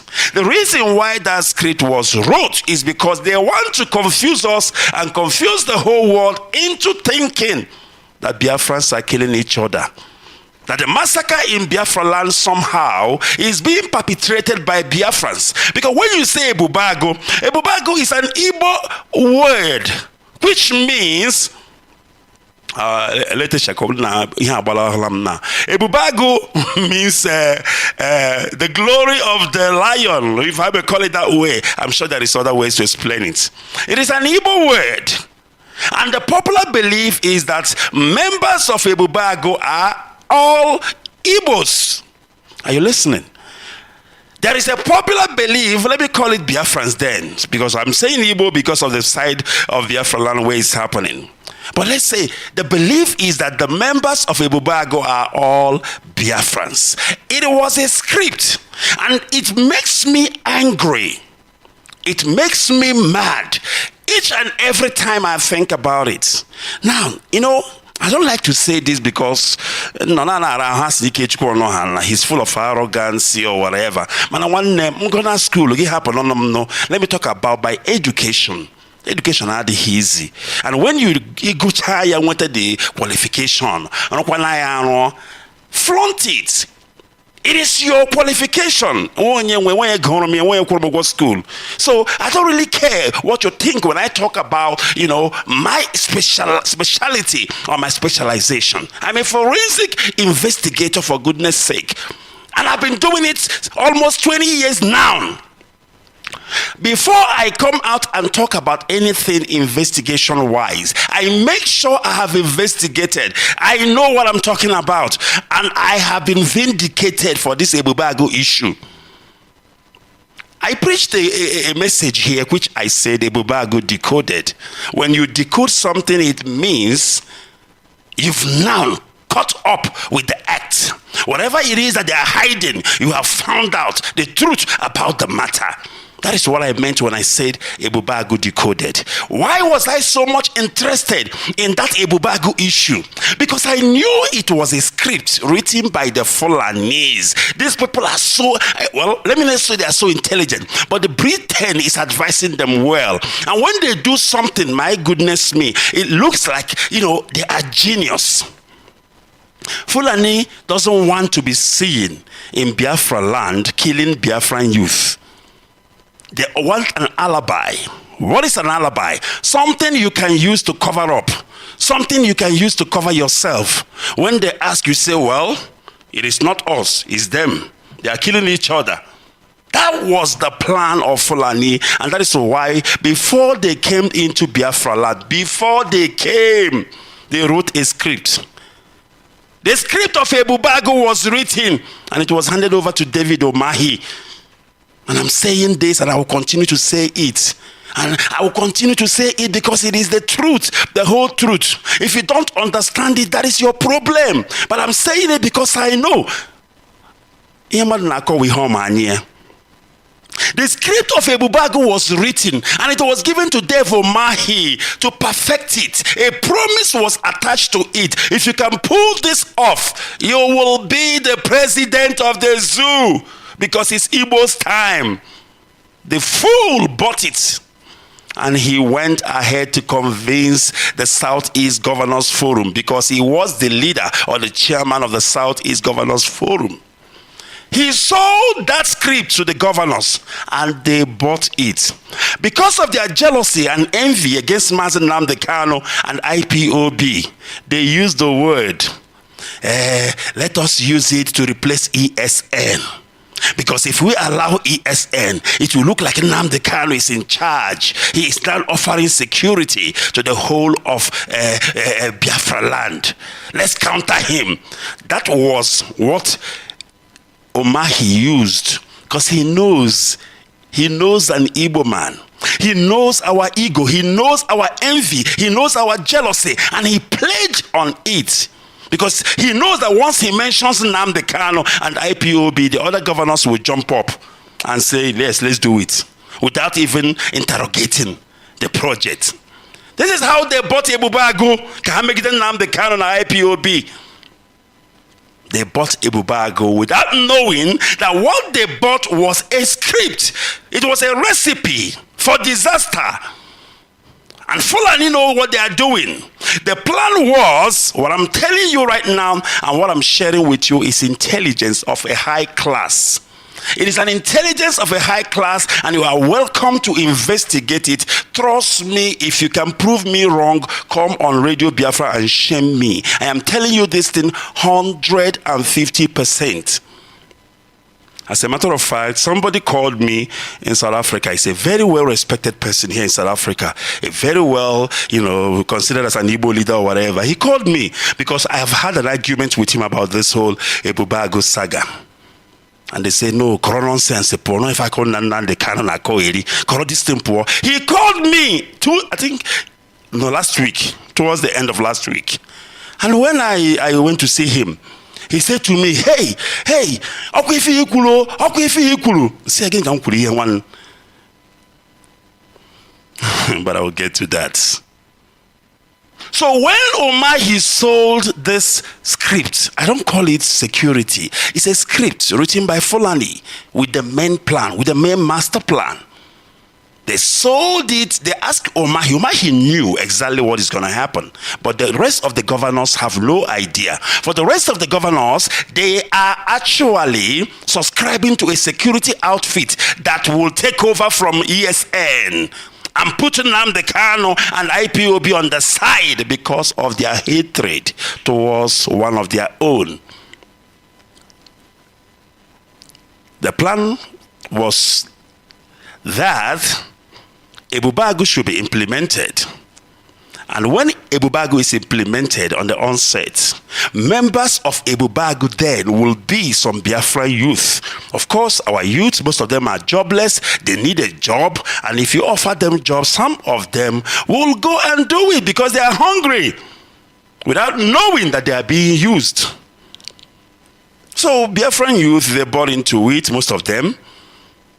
They saw a khaki uniform for them and gave them some of these funny looking guns. Took a picture, oh, Ebubagu has been launched.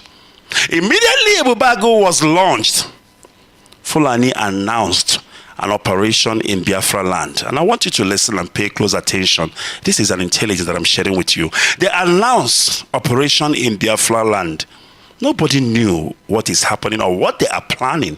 It was not just an ordinary operation. It is more like an occupation. It is an operation that they will go and they will not come back anytime soon. It is an operation that they will go and they will not be in a hurry to leave Biafra land. As a matter of fact, it will come to a point, none of you will know whether Fulani that came left. And I said, happening now. Have they left? Nobody knows. People are confused. And that was part of the plan. My goodness me, are these people genius or what?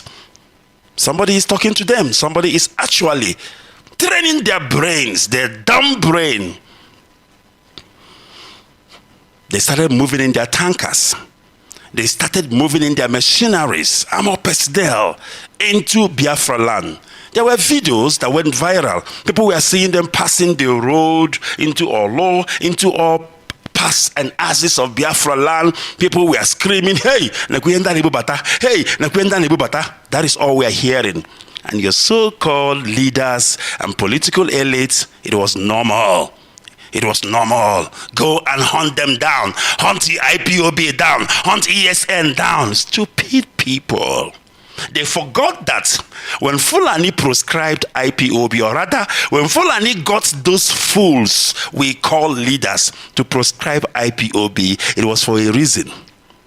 The reason why they got our own people, our own leaders, our own so-called fathers to proscribe us is because they know the meaning of IPOB.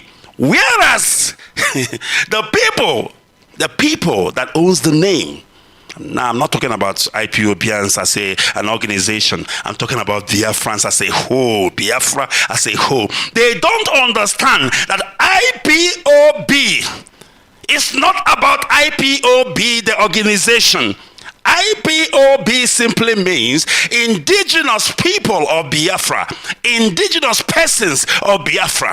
If you are a Biafran, you are an IPOBians. Forget about your hatred about Nnamdi Kanu. It has nothing to do with only IPOB. It's a universal term. It is a universal acronym. It is an umbrella, for goodness sake, to describe a Biafran. So what Fulani is doing is that let's proscribe IPOB, that umbrella. Once we proscribe them, as a matter of fact, let's get their own people to proscribe them, so that when we sell it to the USA, when we sell it to Britain, when we sell it to the United Nations, they will not argue with us. They will buy into it because their own people proscribe them. And the fools, the governors, lined up and proscribed their children, and including themselves, because they are also IPOB. And you tell me we are intelligent people. What kind of intelligence? The people you call fools, the people you call aboki, are more intelligent than you. They are using your brain against you. You proscribe your children and yourself Because even the person who is speaking, we hereby proscribe IPOB, is actually saying, I'm also involved because I am an indigenous person of Biafra. You know how foolish. You know how foolish we are. One of my learned colleagues said, Igbo amakatagi ihe wee mawa akpa nzuzu. Nzuzu wee wuzuo ha ahụ. Ha na-asụkwụzi asụkwụ. Ha amakatagi ihe wee mawa akpa nzuzu. Nzuzu were wuzuo ha ahụ. Ha wee na-asụkwụ asụkwụ. He made that proverb during the memorial service of Chief Dim Odumegwu Ojukwu here in South Africa. I never forget that. As a matter of fact, I saw him in court. I think it was on the 22nd in Boysen Magistrate Court. I looked at him, I smiled, I said, look at, he knows exactly what he's saying. We believe we're clever, we know it all, we know everything. You know it all, and the people you call fool made you proscribe yourself. The day they were reading that thing, Omahi and the Co, they also proscribed themselves because they are also indigenous persons of Biafra, Mokos, Ndiberibe. And this is how Ajuraka Ibu, you know. And what Fulani does is each and everything they do, they ensure no Jaka Meo Jako no Meya. I don't know if you get it, it is called a perfect crime. It is called a perfect crime. That is what Fulani, you know, if you can take Fulanis to court now in this massacre going on in Biafra land, trust me, yes, you might find them guilty here and there, but overall, you will realize that they are not guilty in terms of the law. Because, let's say, Ebubago massacred people in our Memma. What are you going to say? Ebubago is a security outfit founded by Southeast governors of Biafra. So what has it got to do with Fulanese? I don't know if you get it. But the actual truth is that Ebubago is the Nigerian military. Biafrans, hear me this evening and stop playing the fool and stop playing along with their script. They are using our brain and it makes me mad. So when the so-called Ebubago security outfit was sold to the Igbo governors, I know I'm sounding like a broken record, but I will not stop talking about this Ebubago thing. Because each and every time I hear people talking Ebubago, Ebubago, I ask myself, do they really understand the mechanism, the makeup of Ebubago? Did they understand what Ebubago stands for? Do they really understand what Ebubago or how Ebubago come into play? Or because Igbo, Ebubago, then you conclude this is from our place. Ebubago is a script. Ebubago is a script. Ebubago have nothing to do with Biafrans. Ebubago is Fulanese metamorphosing into something that we thought that belongs to us and using it against us so that the whole world will see that we are killing each other. Because if on the face value, Ebubago was supposed to be a Biafran, Southeastern, you know. Obviously, the members should be our people too. So now you ask yourself, but why our people massacring our people? Does it make sense to you? I know our people can be all things, but there are things we don't do. Shedding of blood is not our thing. Shedding of blood is not our thing. This is where you would have catch a wake up. That shedding of blood is not our thing. We don't massacre. We don't kill our people in quantum. No matter how we have sold our soul to the devil, we don't go that far. You ask yourself, who is killing Biafran youth? Come on, wake up, Biafrans. Who is killing Biafran youth? So when Ebubago was formed, my goodness me, this makes me mad. You have no idea. When Ebubago was, formed, Southeast governor approved it. Everything, they give these boys small guns. Then there was an outcry. Remember, the military that moved into Biafra land was going house to house. Listen to this. Burning houses, killing people, abducting, raping. That was the modus operandi. Listen to this. This is how you catch a thief. Methodology. When a crime, let's say it's a serial killer, when you go to a crime scene, when a serial killer has killed somebody, what do? You check the modus operandi. How did this person, how was this person killed? Okay, the person was killed, the throat cut open, raped, all right? After raping, stripped naked. Now that is modus operandi. You write it down. You went to another crime scene. You ask yourself, how was this one raped? The person's throat slit open. The same modus operandi with the next one. Before you have gotten to 5 scene of crime, the same modus operandi. Do you know what the police do? They say, this is a serial killer. You don't just say a serial killer because somebody, 10 people has been raped and killed. No. There has to be typology, has to be the same. The killing has to be the same method. And of course, the DNA, the semen that is extracted from the woman's private part, analyzed in a laboratory, will prove that all the semen collected in all those scenes of crimes are the same thing. Then you can pronounce serial killer. They don't just come and say serial killer. No, you can't. No, you have to have the fact and the proof. So why am I saying this? Why am I saying this? I'm saying this because the military that moved into Biafra land was going house to house, burning down houses, killing people, abducting youth. And there was an outcry. IPOB started tweeting, IPOB started writing, and then, of course, our shameless political class, they don't have a choice, they join in, the leaders, everybody join in. What did the Fulani do? They realized this is it. This is the time now for us to make use of our script. What is that script? Ebubago. The Nigerian army began to metamorphose from military into Ebubago overnight. It's more like remove your military uniform, put on Ebubago uniform. Before you know it, they say they are moving away. Everything, it become a bit quiet. We say, okay, they have left.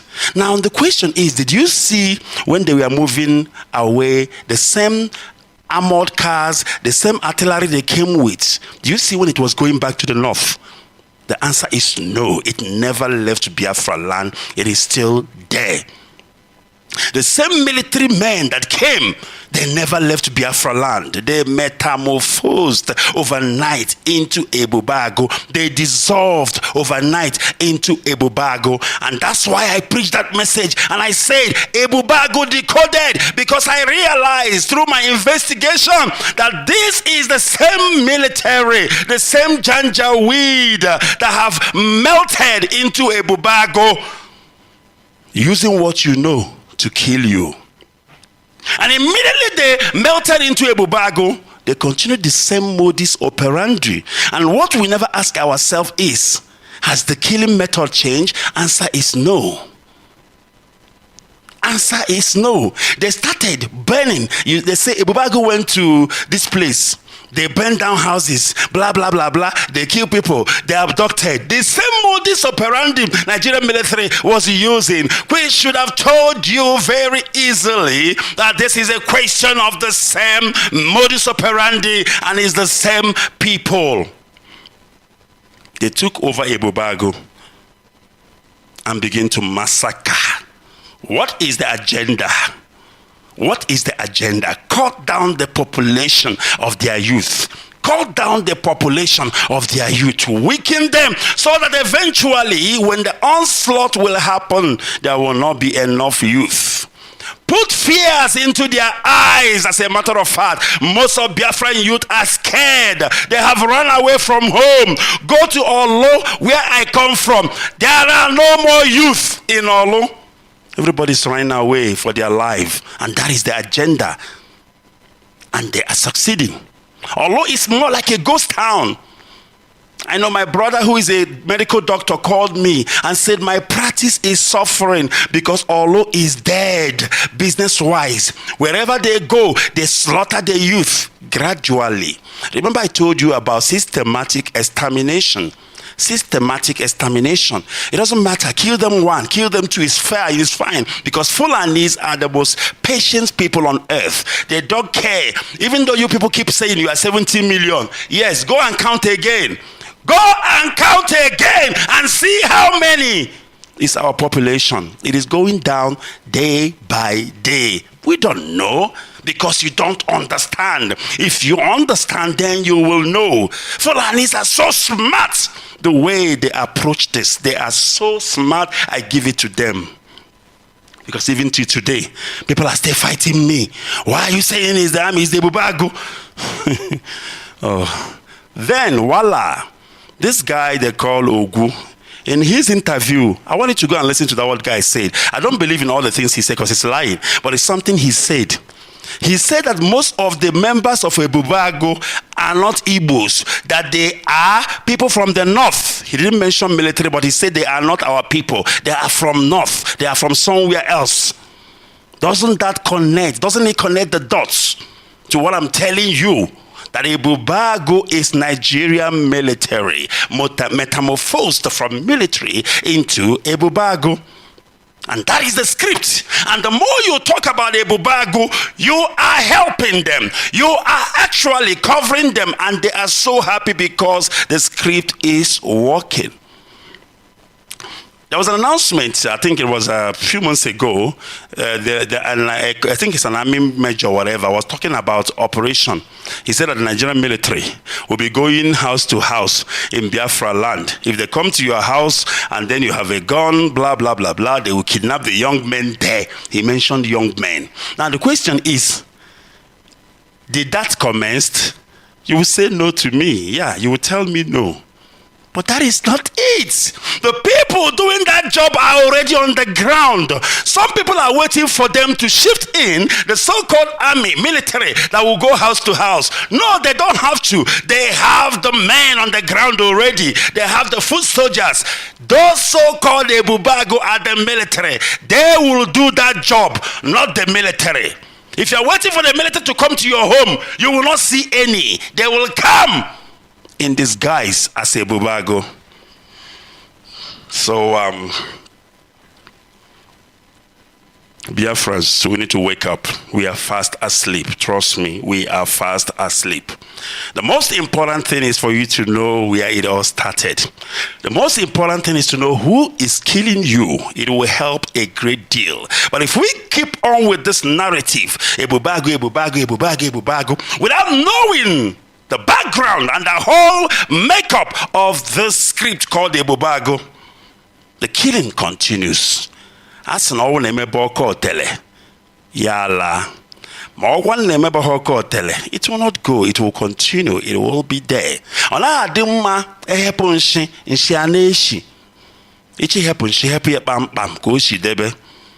are killing us. They are killing us. They are reducing our population. Our youth are going. The men of tomorrow, the soldiers of Biafra, they are going. They are killing us. And the script they came with is perfect. And we are looking like Mumu because we don't understand what's going on. We are so confused. Ebubago, Ebubago. And the more I hear that word, it keeps on turning my brain because the enemy has won in terms of selling a script to us, and we are playing according to their script. I'm going to leave it here. And of course, I will never stop. I will never stop. I will keep on talking about it. Thank God, at least I have been vindicated. You know, it doesn't matter who vindicated me. The bottom line is at least somebody sounding that same story. You can call it anything you want. The bottom line is the Nigerian military are the ones killing our youth too, using Ebubago as a script. And as soon as we know that, as soon as we learn that, trust me, it is going to help us a lot deal. I'm going to stop here. And of course, I will work on our lines and our connectivity like I promised. And of course, when I come back sometime next week, we should be up and running. And then of course, by the grace and mercy of Chukwokika Abiyama, I will be able to have an open line once again and begin to take your calls. If there is anything I would love to do, it is to communicate and interact with Biafrans. I've preached the news, I've preached the gospel, I've preached this again, and heaven would bear me witness that I did preach it. I know in 2019 I spoke about Biafrans, a people marked for systematic extermination. It sounds like a fairy tale. Today, the extermination has commenced in full force. They started with one people, killed 2 in Bo, killed 3 in Iguacha, killed 2 in Aba, but today they have boldened their steps and they're killing us now in mass. If anybody ever told you that 15 will be killed at once in Biafra land, would you ever believe that? But it's happening. And this is just the beginning if we don't do something as soon as possible. And what do? We need to understand. Even the Bible said, for we are not ignorant of the devices of the enemy. Are you listening? For we are not ignorant of the devices of the enemy. Once you become ignorant of the devices of the enemy, sorry. But when you know how the enemy operates, it will help you to know how to protect yourself, how to enforce your security. Very, very important. If you are waiting for the so-called elders, the so-called political elites, to protect you, Biafrans, then, my goodness me, in the next 5 years, we will not have a youth in Biafra land. They are chasing away our youth. And once our youth are all gone, they will start raping our sisters and begin to infiltrate us, producing all these unwanted children in our land. First of all, they need to chase away our youth. And it's working. Our youth are running away. Our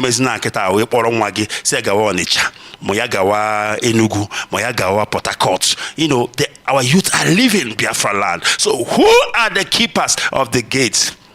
ESN is keeping our bushes, remember. But who is keeping our land? Who is keeping our homes? The so-called youth that are the keepers of our homes. They are fleeing. And you're not going to blame them. Nobody wants to die, unfortunately. May God help us. May God help Biafra. And may God hasten the release of our leader, Mazi Nnamdi Kanu, unconditionally. From me, from here. Before I go, as a matter of fact, on Friday, I will be having a powerful, constructive argument. If you are somebody who loves history, please don't fail to tune in on Friday, 5:30 Biafra land time. I will be having Dr.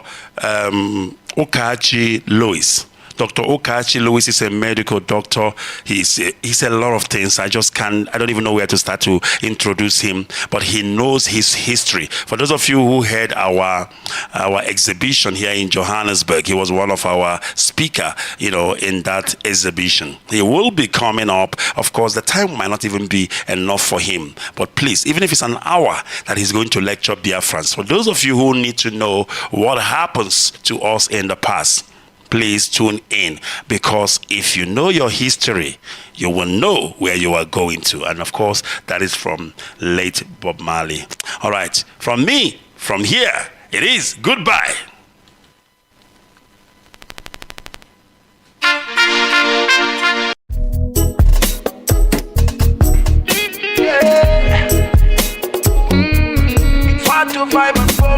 It's M. Josh on the beat.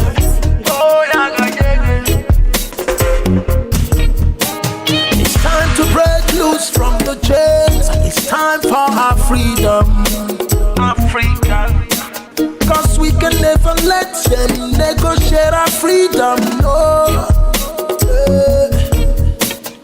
Hundreds of years is gone. No Messiah came for the black man. Told us that Jesus died for us, but the black man still they suffer. The truth be said, Africa will rise at the right time, and the time we're waiting for is right now. No one can hold the truth for a long time. Oh no. So stay awake. The The sun is risen from the east, and the Messiah you're waiting is right here, and no one is gonna try to stop that. I can hear a great call for justice. Freedom, let the sun rise. Freedom for Biafra. Freedom, free Nnamdi Kanu. Oh, song of salvation. Freedom, let Africa rise. Freedom for Biafra. Freedom, free Nnamdi Kanu.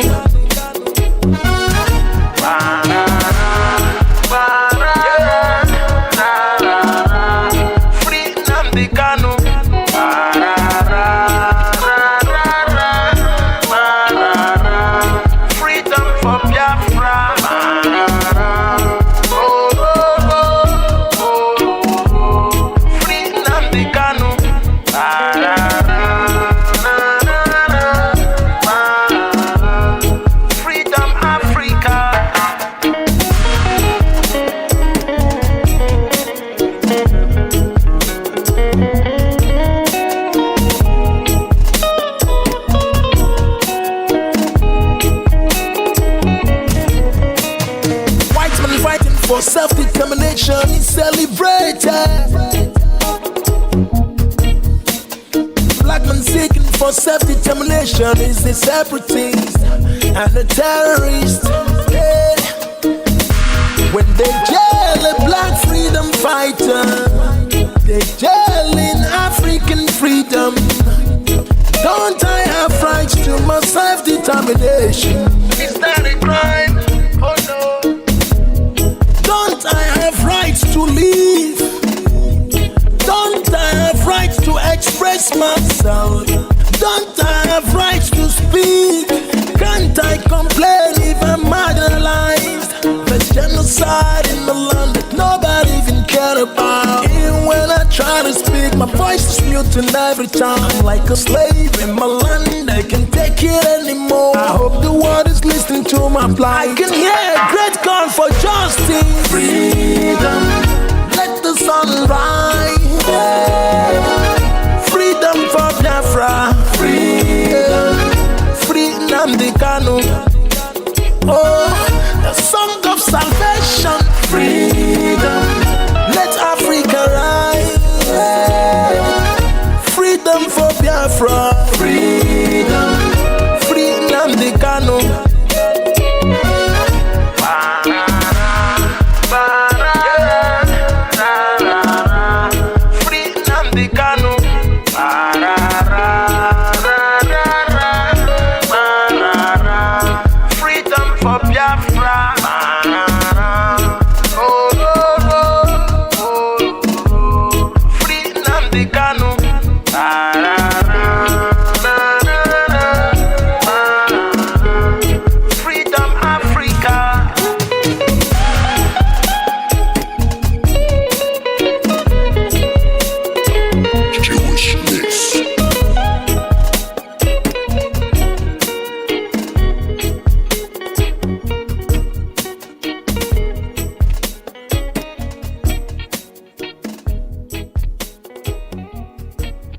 Japas then cause I know my roots. I know fit to lose the love for them. I'm unstoppable, my people unstoppable. We keep on moving forward. We keep on grinding, grinding. Oh, yeah. Freedom for my people. Freedom. Freedom for my nation. Freedom. Free Mazi and the Kanu. Freedom. Freedom for my people. Freedom. We have gone a long way. No going back. We are too big to fall. No. Nothing fit to stop us. My people demand freedom. Should be a crime to ask for your right. Ask for your right. I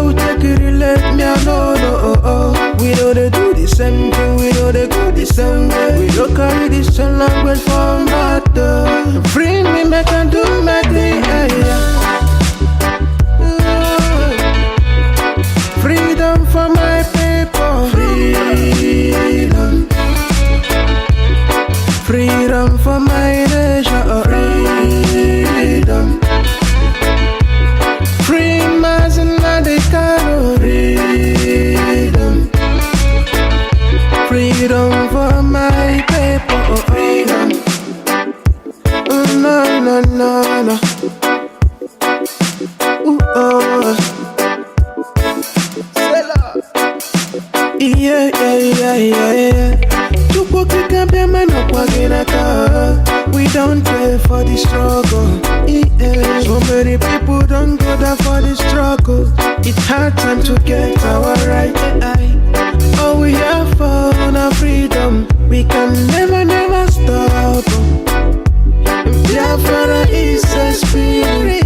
Let me soon away the flag.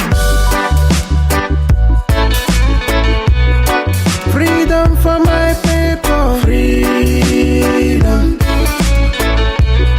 Freedom for my nation. Freedom. Free Mazi Nnamdi Kanu. Freedom. Freedom for my people. Freedom. My people, listen.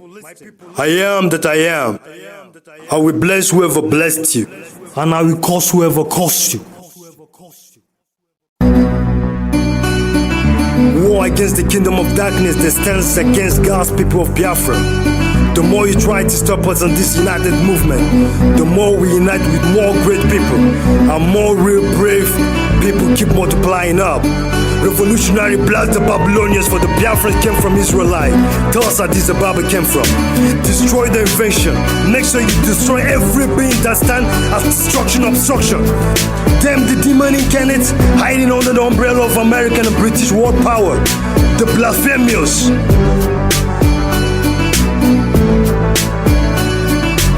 Babylonian surprise how we survived the strike of 1967. Bomb bullet the project. It's hardcore Biafran striving for heaven with psychological object. You can't stop the revolutionary strive to meet your life from generation to generation just to fly.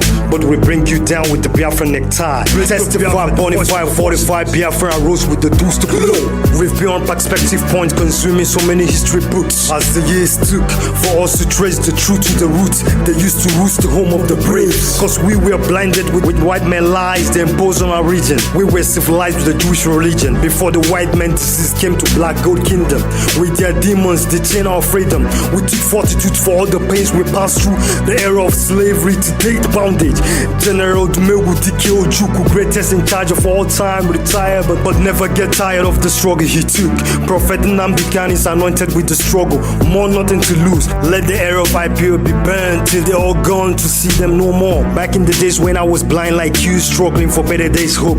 Used to hide from cops to smoke in the cemetery. With my infantry friend dying in conspiracy insurgency. Now time is necessary to pray with my brethren in the territory. For the nation of Biafra must be restored. For our enemies don't deserve the love. For so many scores execute raw. The holy language Ishmael lineage understood is shedding of blood. Soon the angels saw we descend on Babylonia. And the arena of bastard saboteurs trying to be heroes. But they're going down zeros. IPO became with unused skills, broke the code on the globe like virus on control. You don't even know who spoke and poke out your indigenous people already say no to ethanol and tobacco. White men blood. Our soul have reconciled with our God for the Biafran exodus. For IPOB don't go for illegal money when their brothers eye closed like those hanging out late night like ghosts with useless hope waiting for brown envelope to kiss your brother's souls. Like when the Biafran fighting Cold War, white Britain shipping Biafran black gold. Or Juanes and Dig, but mine is dynamic. You will never know who love you the most, and that's why many made wrong choice when presenting them roles. We are untouchable, unstoppable, unseparable folks. We must cross to our promised land of blessing and riches. You can die, rest in pieces, you snitches. Saved by the indigenous witches, for we got the key. Time has come that the land soil will reject you all and your dead bodies. We believe on nobody but Tetragrammaton. For this is the end of Islamic Zoological Republic of Nigeria. It's become the throne of demons since the amalgamation. All the families have soldiered up on the Papa Green land, on Black Boot and Tools. Don't use skills, soldier up, ever ready to go. For they've wake up dead people from sleep of no return till we get it done. Like a revenge of America of September 11, when God of Israel had a departed soul petition from heaven. So shall he digest it through the hardcore Biafran squad. The way they treat us like a stranger in a fatherland. No good, calling on the global world. The way they treat us like a stranger in a fatherland. No good, calling on the global world. Make way for Biafra.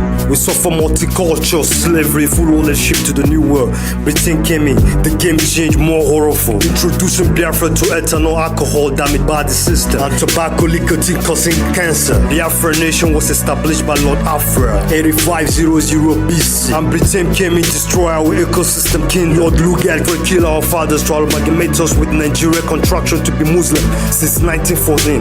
1929, killing of Aba women riot. For so long they have been killing Biafrans till date. Britain brought MSTs to deceive. All they done for us is to trace our origin back. They don't give a fuck about our hurt, rather value Biafran world. Don't bomb babies were beheaded, lynched in the street, set ablaze in their homes. Children taken from school and executed with impunity. And guests were taken from their schools to leprosy. And other people with other diseases keep raping them. Beheaded pregnant women were chipped to death, and their unborn babies taken out of their stomach and killed as well. Men and children of all ages were thrown into the well of less bread, steady screaming, crying for help, but the rest of the world act deaf. The British and Nigerian government fill up dead to 40 food with heavy stones. Some were forced to eat feces and drink urine with no hope. They bombed civilians in the hospitals, markets, churches, and at their homes. Biafra homeland became a rain of skulls and bones. The ever worst war crime in the whole world after the Jewish Holocaust. Still the blood wasn't enough for the police warmongers. British sent troops with warplane mortars, grenades, executing innocent blood of Ayakorom in brutal council. Currently 4 weeks Buhari integrated. He used helicopter and napalm bomb Akwa Ibom coast using AK-47 war guns, shooting Calabar people in the night. All Nigerian armed forces execute IPOB in Aba, in Oiwacha, in Onitsha, main bridge in Nkpo. Abakaliki, Dorman land never be exceptional. Terrorize and execute many communities in Enugu. 30th May Memorial Day of Fallen Heroes, turn bloody. They broke into the churches with no respect to God. Start arresting, executing people, raping Biafran women. Using Boko Haram trained by Saudi Arabia among their 84 terrorist group. And America did nothing at all. So many unforgiving sin till thy kingdom come. We will never forget this till thy kingdom come. For the properties the seized, giving us 20 pounds. After warfare, for the welfare of our world, they ripped in pieces. Sending us to open new market in the forest with 20 pounds. Now you call it Alaba International Market. An updated Britain who were past and present against Biafra succeeded. Now fought and got India succeed from European Union. American state who support freedom of speech only on the lips to black people. Biafran came looking for freedom. We realized American Britain kingdom are ruled by incarnates of demons. No surprise American give the logic to those behind the scopic who make the mechanic plot execution of scores of 967 unique people. I know many won't understand it, like magic from aquatic. Take and listen to one of my speech brethren, or make it so very stop corporate news lying to you and your children. Do you ever thought how Islam came into existence? Do you ever thought how Islam came into the place you were living? Do your memory ever reconnect you how your grandfather's religion was raised? Execute many black skulls before imposing Islam into African region. Out of fear, many souls were submissive to Islam religion. So many souls Muslim rule. Got people real fool about it, referring your system Islam religion. It's ever lied told before that Islam is a peaceful religion. This is a paradox they use to cripple Turkey and to see Africa as a land of monkey to mockery. My papa told me Biafran story, so shall I tell my unborn kids about the worry. Watching Biafra documentary issue, reminiscing tears as the years took. Ever gone, it's over if you don't believe worship a tetragrammaton. You don't deserve to sleep with Biafra Kakadonis. For the Biafran till we're gone.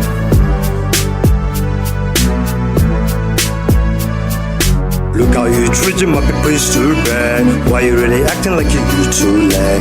Look how you treating my people is too bad. Why you really acting like you too late? Look how you treating my people is too bad. Why you really acting like you too late? Look how you treating my people is too bad. Why you really acting like you too late? The way they treat us like a stranger in a fatherland.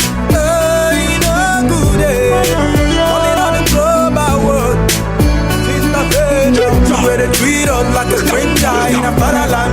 No good, calling on the global world. Make way for Biafra. I know I can speak like you all, but you all understand me well. For the black people hemisphere, you talk in the red, and you sleep comfortable on bed. Soon the reward of death will visit you all from hell. For the petition of people you sent to the grave, have answered by God of the braves. Caught you all of a worry bird memory of imperialism, slaverism, colonialism, religion, terrorism. Ever since the end of Biafran defense war, agreement was made, no victor, no vanquish. Promises was made for Nigerians to build infrastructure and rehabilitation for Biafrans. But when Biafran came for pledge redemption, Nigerian government gone. This picture is never wrong. They don't want us to live on. They thought all the hard cores are dead gone, but they get it wrong. Nnamdi Kanu overthrown the white and black man dragon with 50 million resurrected hardcore Biafrans with machine guns. Testify ready to die even they keep the bullet fly. For we have born, raised in the bomb area, condemned by the Catholic Church. We understood the mystery behind such, but to rather unite IPOB meant much for our souls sold not for gold. For so long constantly searching for knowledge from a distance. Instantly wisdom was there before civilization came into existence. You can reason up the circumstance why Biafran from ages always stand firm for resistance through our system of transistence persistence. Even though most of us locked up in the cage like Roman Empire details before technology came to mankind knowledge. The Roman Empire under Illuminati one goal, stole God religion and painted it illusional, made people wallowing in the bloody satanic ocean of fire. So much unwaste damages to date. Nobody give a fuck about protecting my race. So I hold on with AK on the revolution face to bring down the disgrace. For we gone to school to be nobody's slave. They want us to keep it living dark life. Look around, poor healthcare, no warfare, always warfare against us and hemisphere. What unfair, people get disappear, and the mouthpiece of the sea are living in fear. The rest acting deaf ear on our bloody tears. And politicians dress us each time they execute our blood with euphemism speech. They have sunk our organic hemisphere with the human blood and destroy our aquatic species with chemicals entitled with aftermath of getting cancer. And our chieftains and elders are blind, telling us to listen to the saga. Conspiracy going on and laid by the inventories. They infiltrate for us to go for war instantly, with none of the children serving in infantry. Religious war is the reason primarily. African territory has become cemetery for terrorism. We are Muslim executing innocent Christians and Jewish mercilessly. And American power did nothing to Saudi Arabia of sponsoring and supporting 84 terrorist group in the era of 21st century. Only sanctioning Russia for Western power to get easy access to all and beyond former USSR geographical territory under their control watch. But we bring the truth out to our people who are still blind of the search, like during the expository essay of the Holocaust of the Jewish. And if you stand in my way of getting freedom through, my tools will blast you so hard it will get next bastard beautiful next to use trying to screw. And I salute to my loyal black boot, to my Biafran revolution crew, standing with my symbolic flag. We Biafran build America. Now people who doesn't know how the basic foundation of United States of America, they migrated from different parts of universal base, enjoying our labor and our sweat faces. And origin people who build Americans is suffering today. Only option left for us is death. But I promise my Biafran pillars to deliver no shiver till they stop calling us niggas. Look how you treating my people is too bad. Why you really acting like you too late? Look how you treating my people is too bad. Why you really acting like you too late? Look how you treating my people is too bad. Why you really acting like you too late? Look how you treating my people is too bad. Why you really acting like you too late? The way they treat us like a stranger in a fatherland. In a good day. Calling on the global world. The way they treat us like a stranger in a fatherland. In a good day. Calling on the global world. Make way for Biafra. Biafra's struggle can never be unrewarded struggle. Remember, after rain, there comes sunshine. I remember for every dark night, there is a bright day after that. So it's afternoon now, but I say good morning to my Biafrans. The sun has risen and shining when there is no light, and that's the symbolic meaning of the sun appearance in the Biafran flag. Do remember, danger is real, but fear is the choice.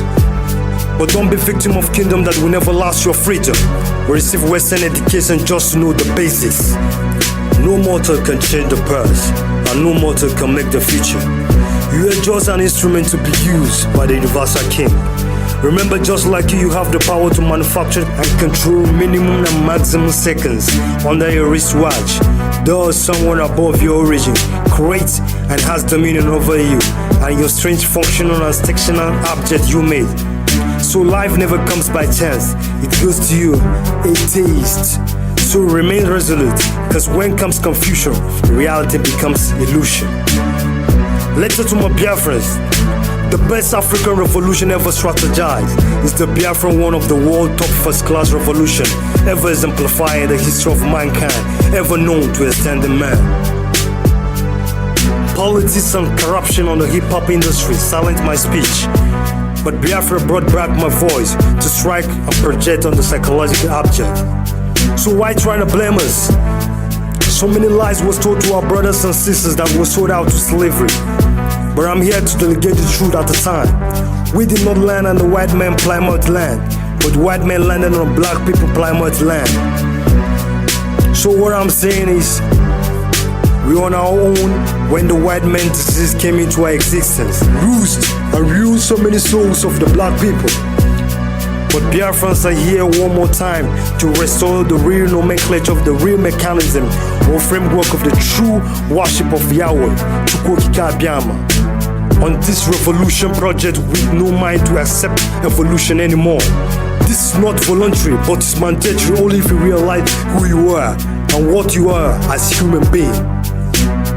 I think no need to tell the rest of the world that we are blessed with the best. So I have sacrificed my life, Biafra or dead.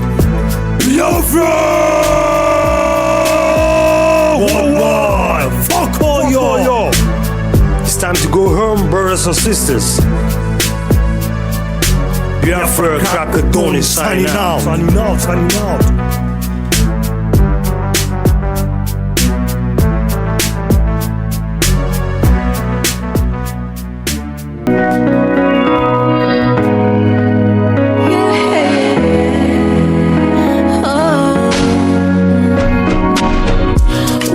Crime, I'm yet to figure out an answer. But if it's freedom and they say it's a crime, never mind fighting for it, yeah. I will never bow for an eyelid. It's gonna lead to my end. Wherever it goes, hit to the core, no matter the cost, yeah. Free Mazi and Nnamdi Kanu, our freedom fighters worldwide, languishing in prisons and cells for no jails, cast. Free Mazi and Nnamdi Kanu, our prisoners of conscience. Freedom, oh, freedom for all is what we are asking for, yeah. It's been so long, been yet to figure out an answer. A prisoner of conscience, voice to the voiceless, freedom fighter, yeah. He's not her, he's not harassment, not a bandit. It's time to free him now, free him, yeah. Free Mazi and Nnamdi Kanu, our freedom fighters worldwide, languishing in prisons and cells for no jails cast. Free Mazi and Nnamdi Kanu, our prisoners of conscience. Freedom, oh, freedom for all is what we are asking for, yeah. Oh, it's what we're asking for, yeah. Freedom, oh, is what we're asking for, yeah. Free Mazi and Nnamdi Kanu, our prisoners of conscience, yeah, yeah. Free Mazi and Nnamdi Kanu, of conscience, and cells for no jails cause. Free Mazi and Nnamdi Kanu, of conscience, freedom, oh. Witnessing me, shake taste for the beats. ISIS will enter the zoo and Chad unless, and this is from an Islamic newspaper. As I told you before, anything you hear on Radio Biafra is correct. I told you on this platform that they will come for you. You see, let me tell you one thing that people don't know because you don't know history. I forgive some of you because in your schools in the zoo they don't teach you anything. I want some people to actually go and sit down and study the history of Islam. Islam is the only religion that has never stopped growing. Islam is the only religion that has never stopped expanding through militancy and war. Others have stopped, only Islam. Christianity is based on convincing people, telling them about the message of hope and restoration of Yahweh Yeshua. Of course, immensely corrupted. That we know for sure.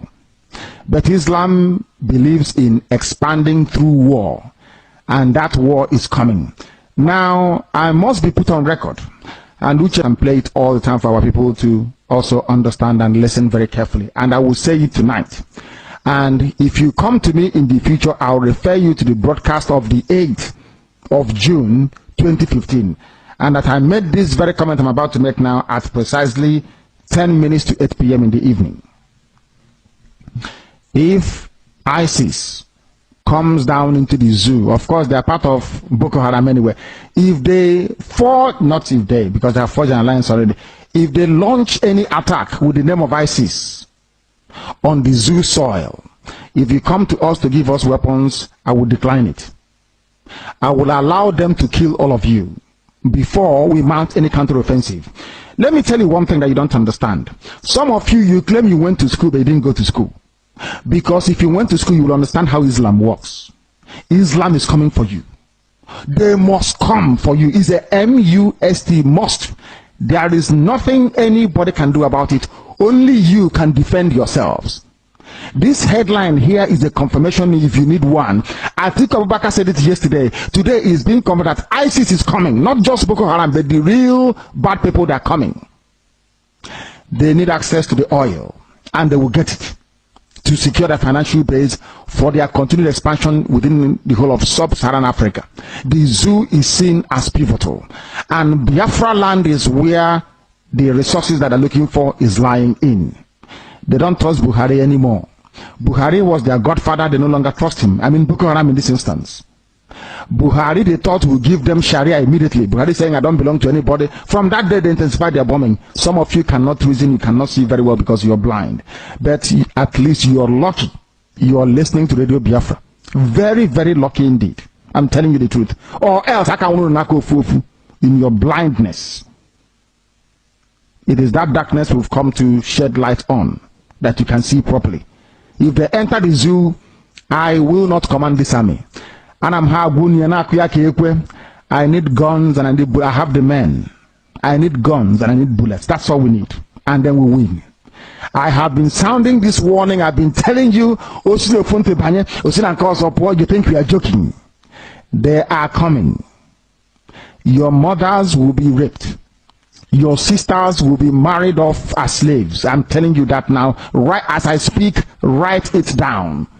Biafra land will be decimated unless we equip this army to defend us. If we don't equip our army to defend us, in other words, if we don't march this year, it will be very difficult for us to recover. Forget all this nonsense.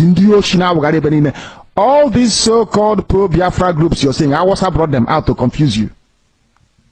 HAUSA brought them out. That is why they cannot say what we are saying or do what we're capable of doing. These are HAUSA groups, and you are not listening. That's not what I want.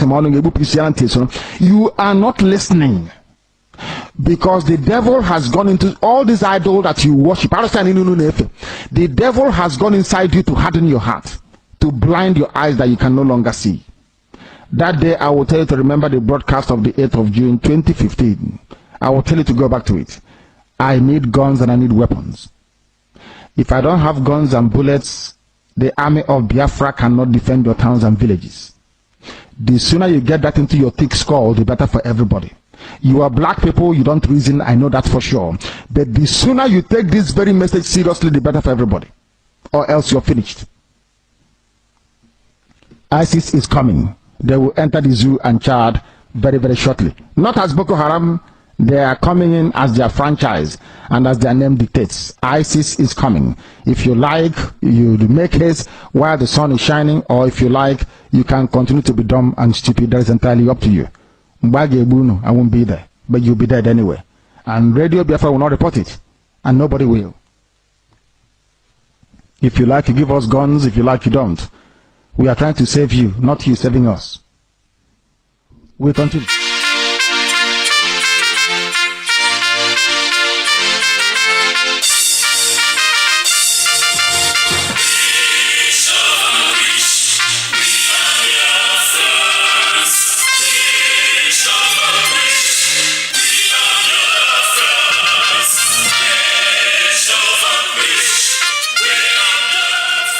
Biafra worldwide phone call campaign alert continues. BBC, a propaganda machine and racist media set up by the Great Britain to oppress the oppressed people of Biafra.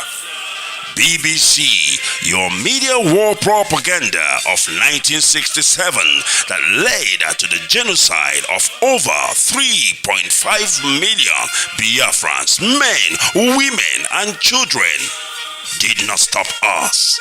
Do you know why? Because we are the sons and daughters of the great lion from the tribe of Biafra. Our minds are made up. Your shenanigans, antics, and fake gutter media will not stop us either. We must and shall restore Biafra. Biafra worldwide phone call campaign alert continue. Now pay close attention.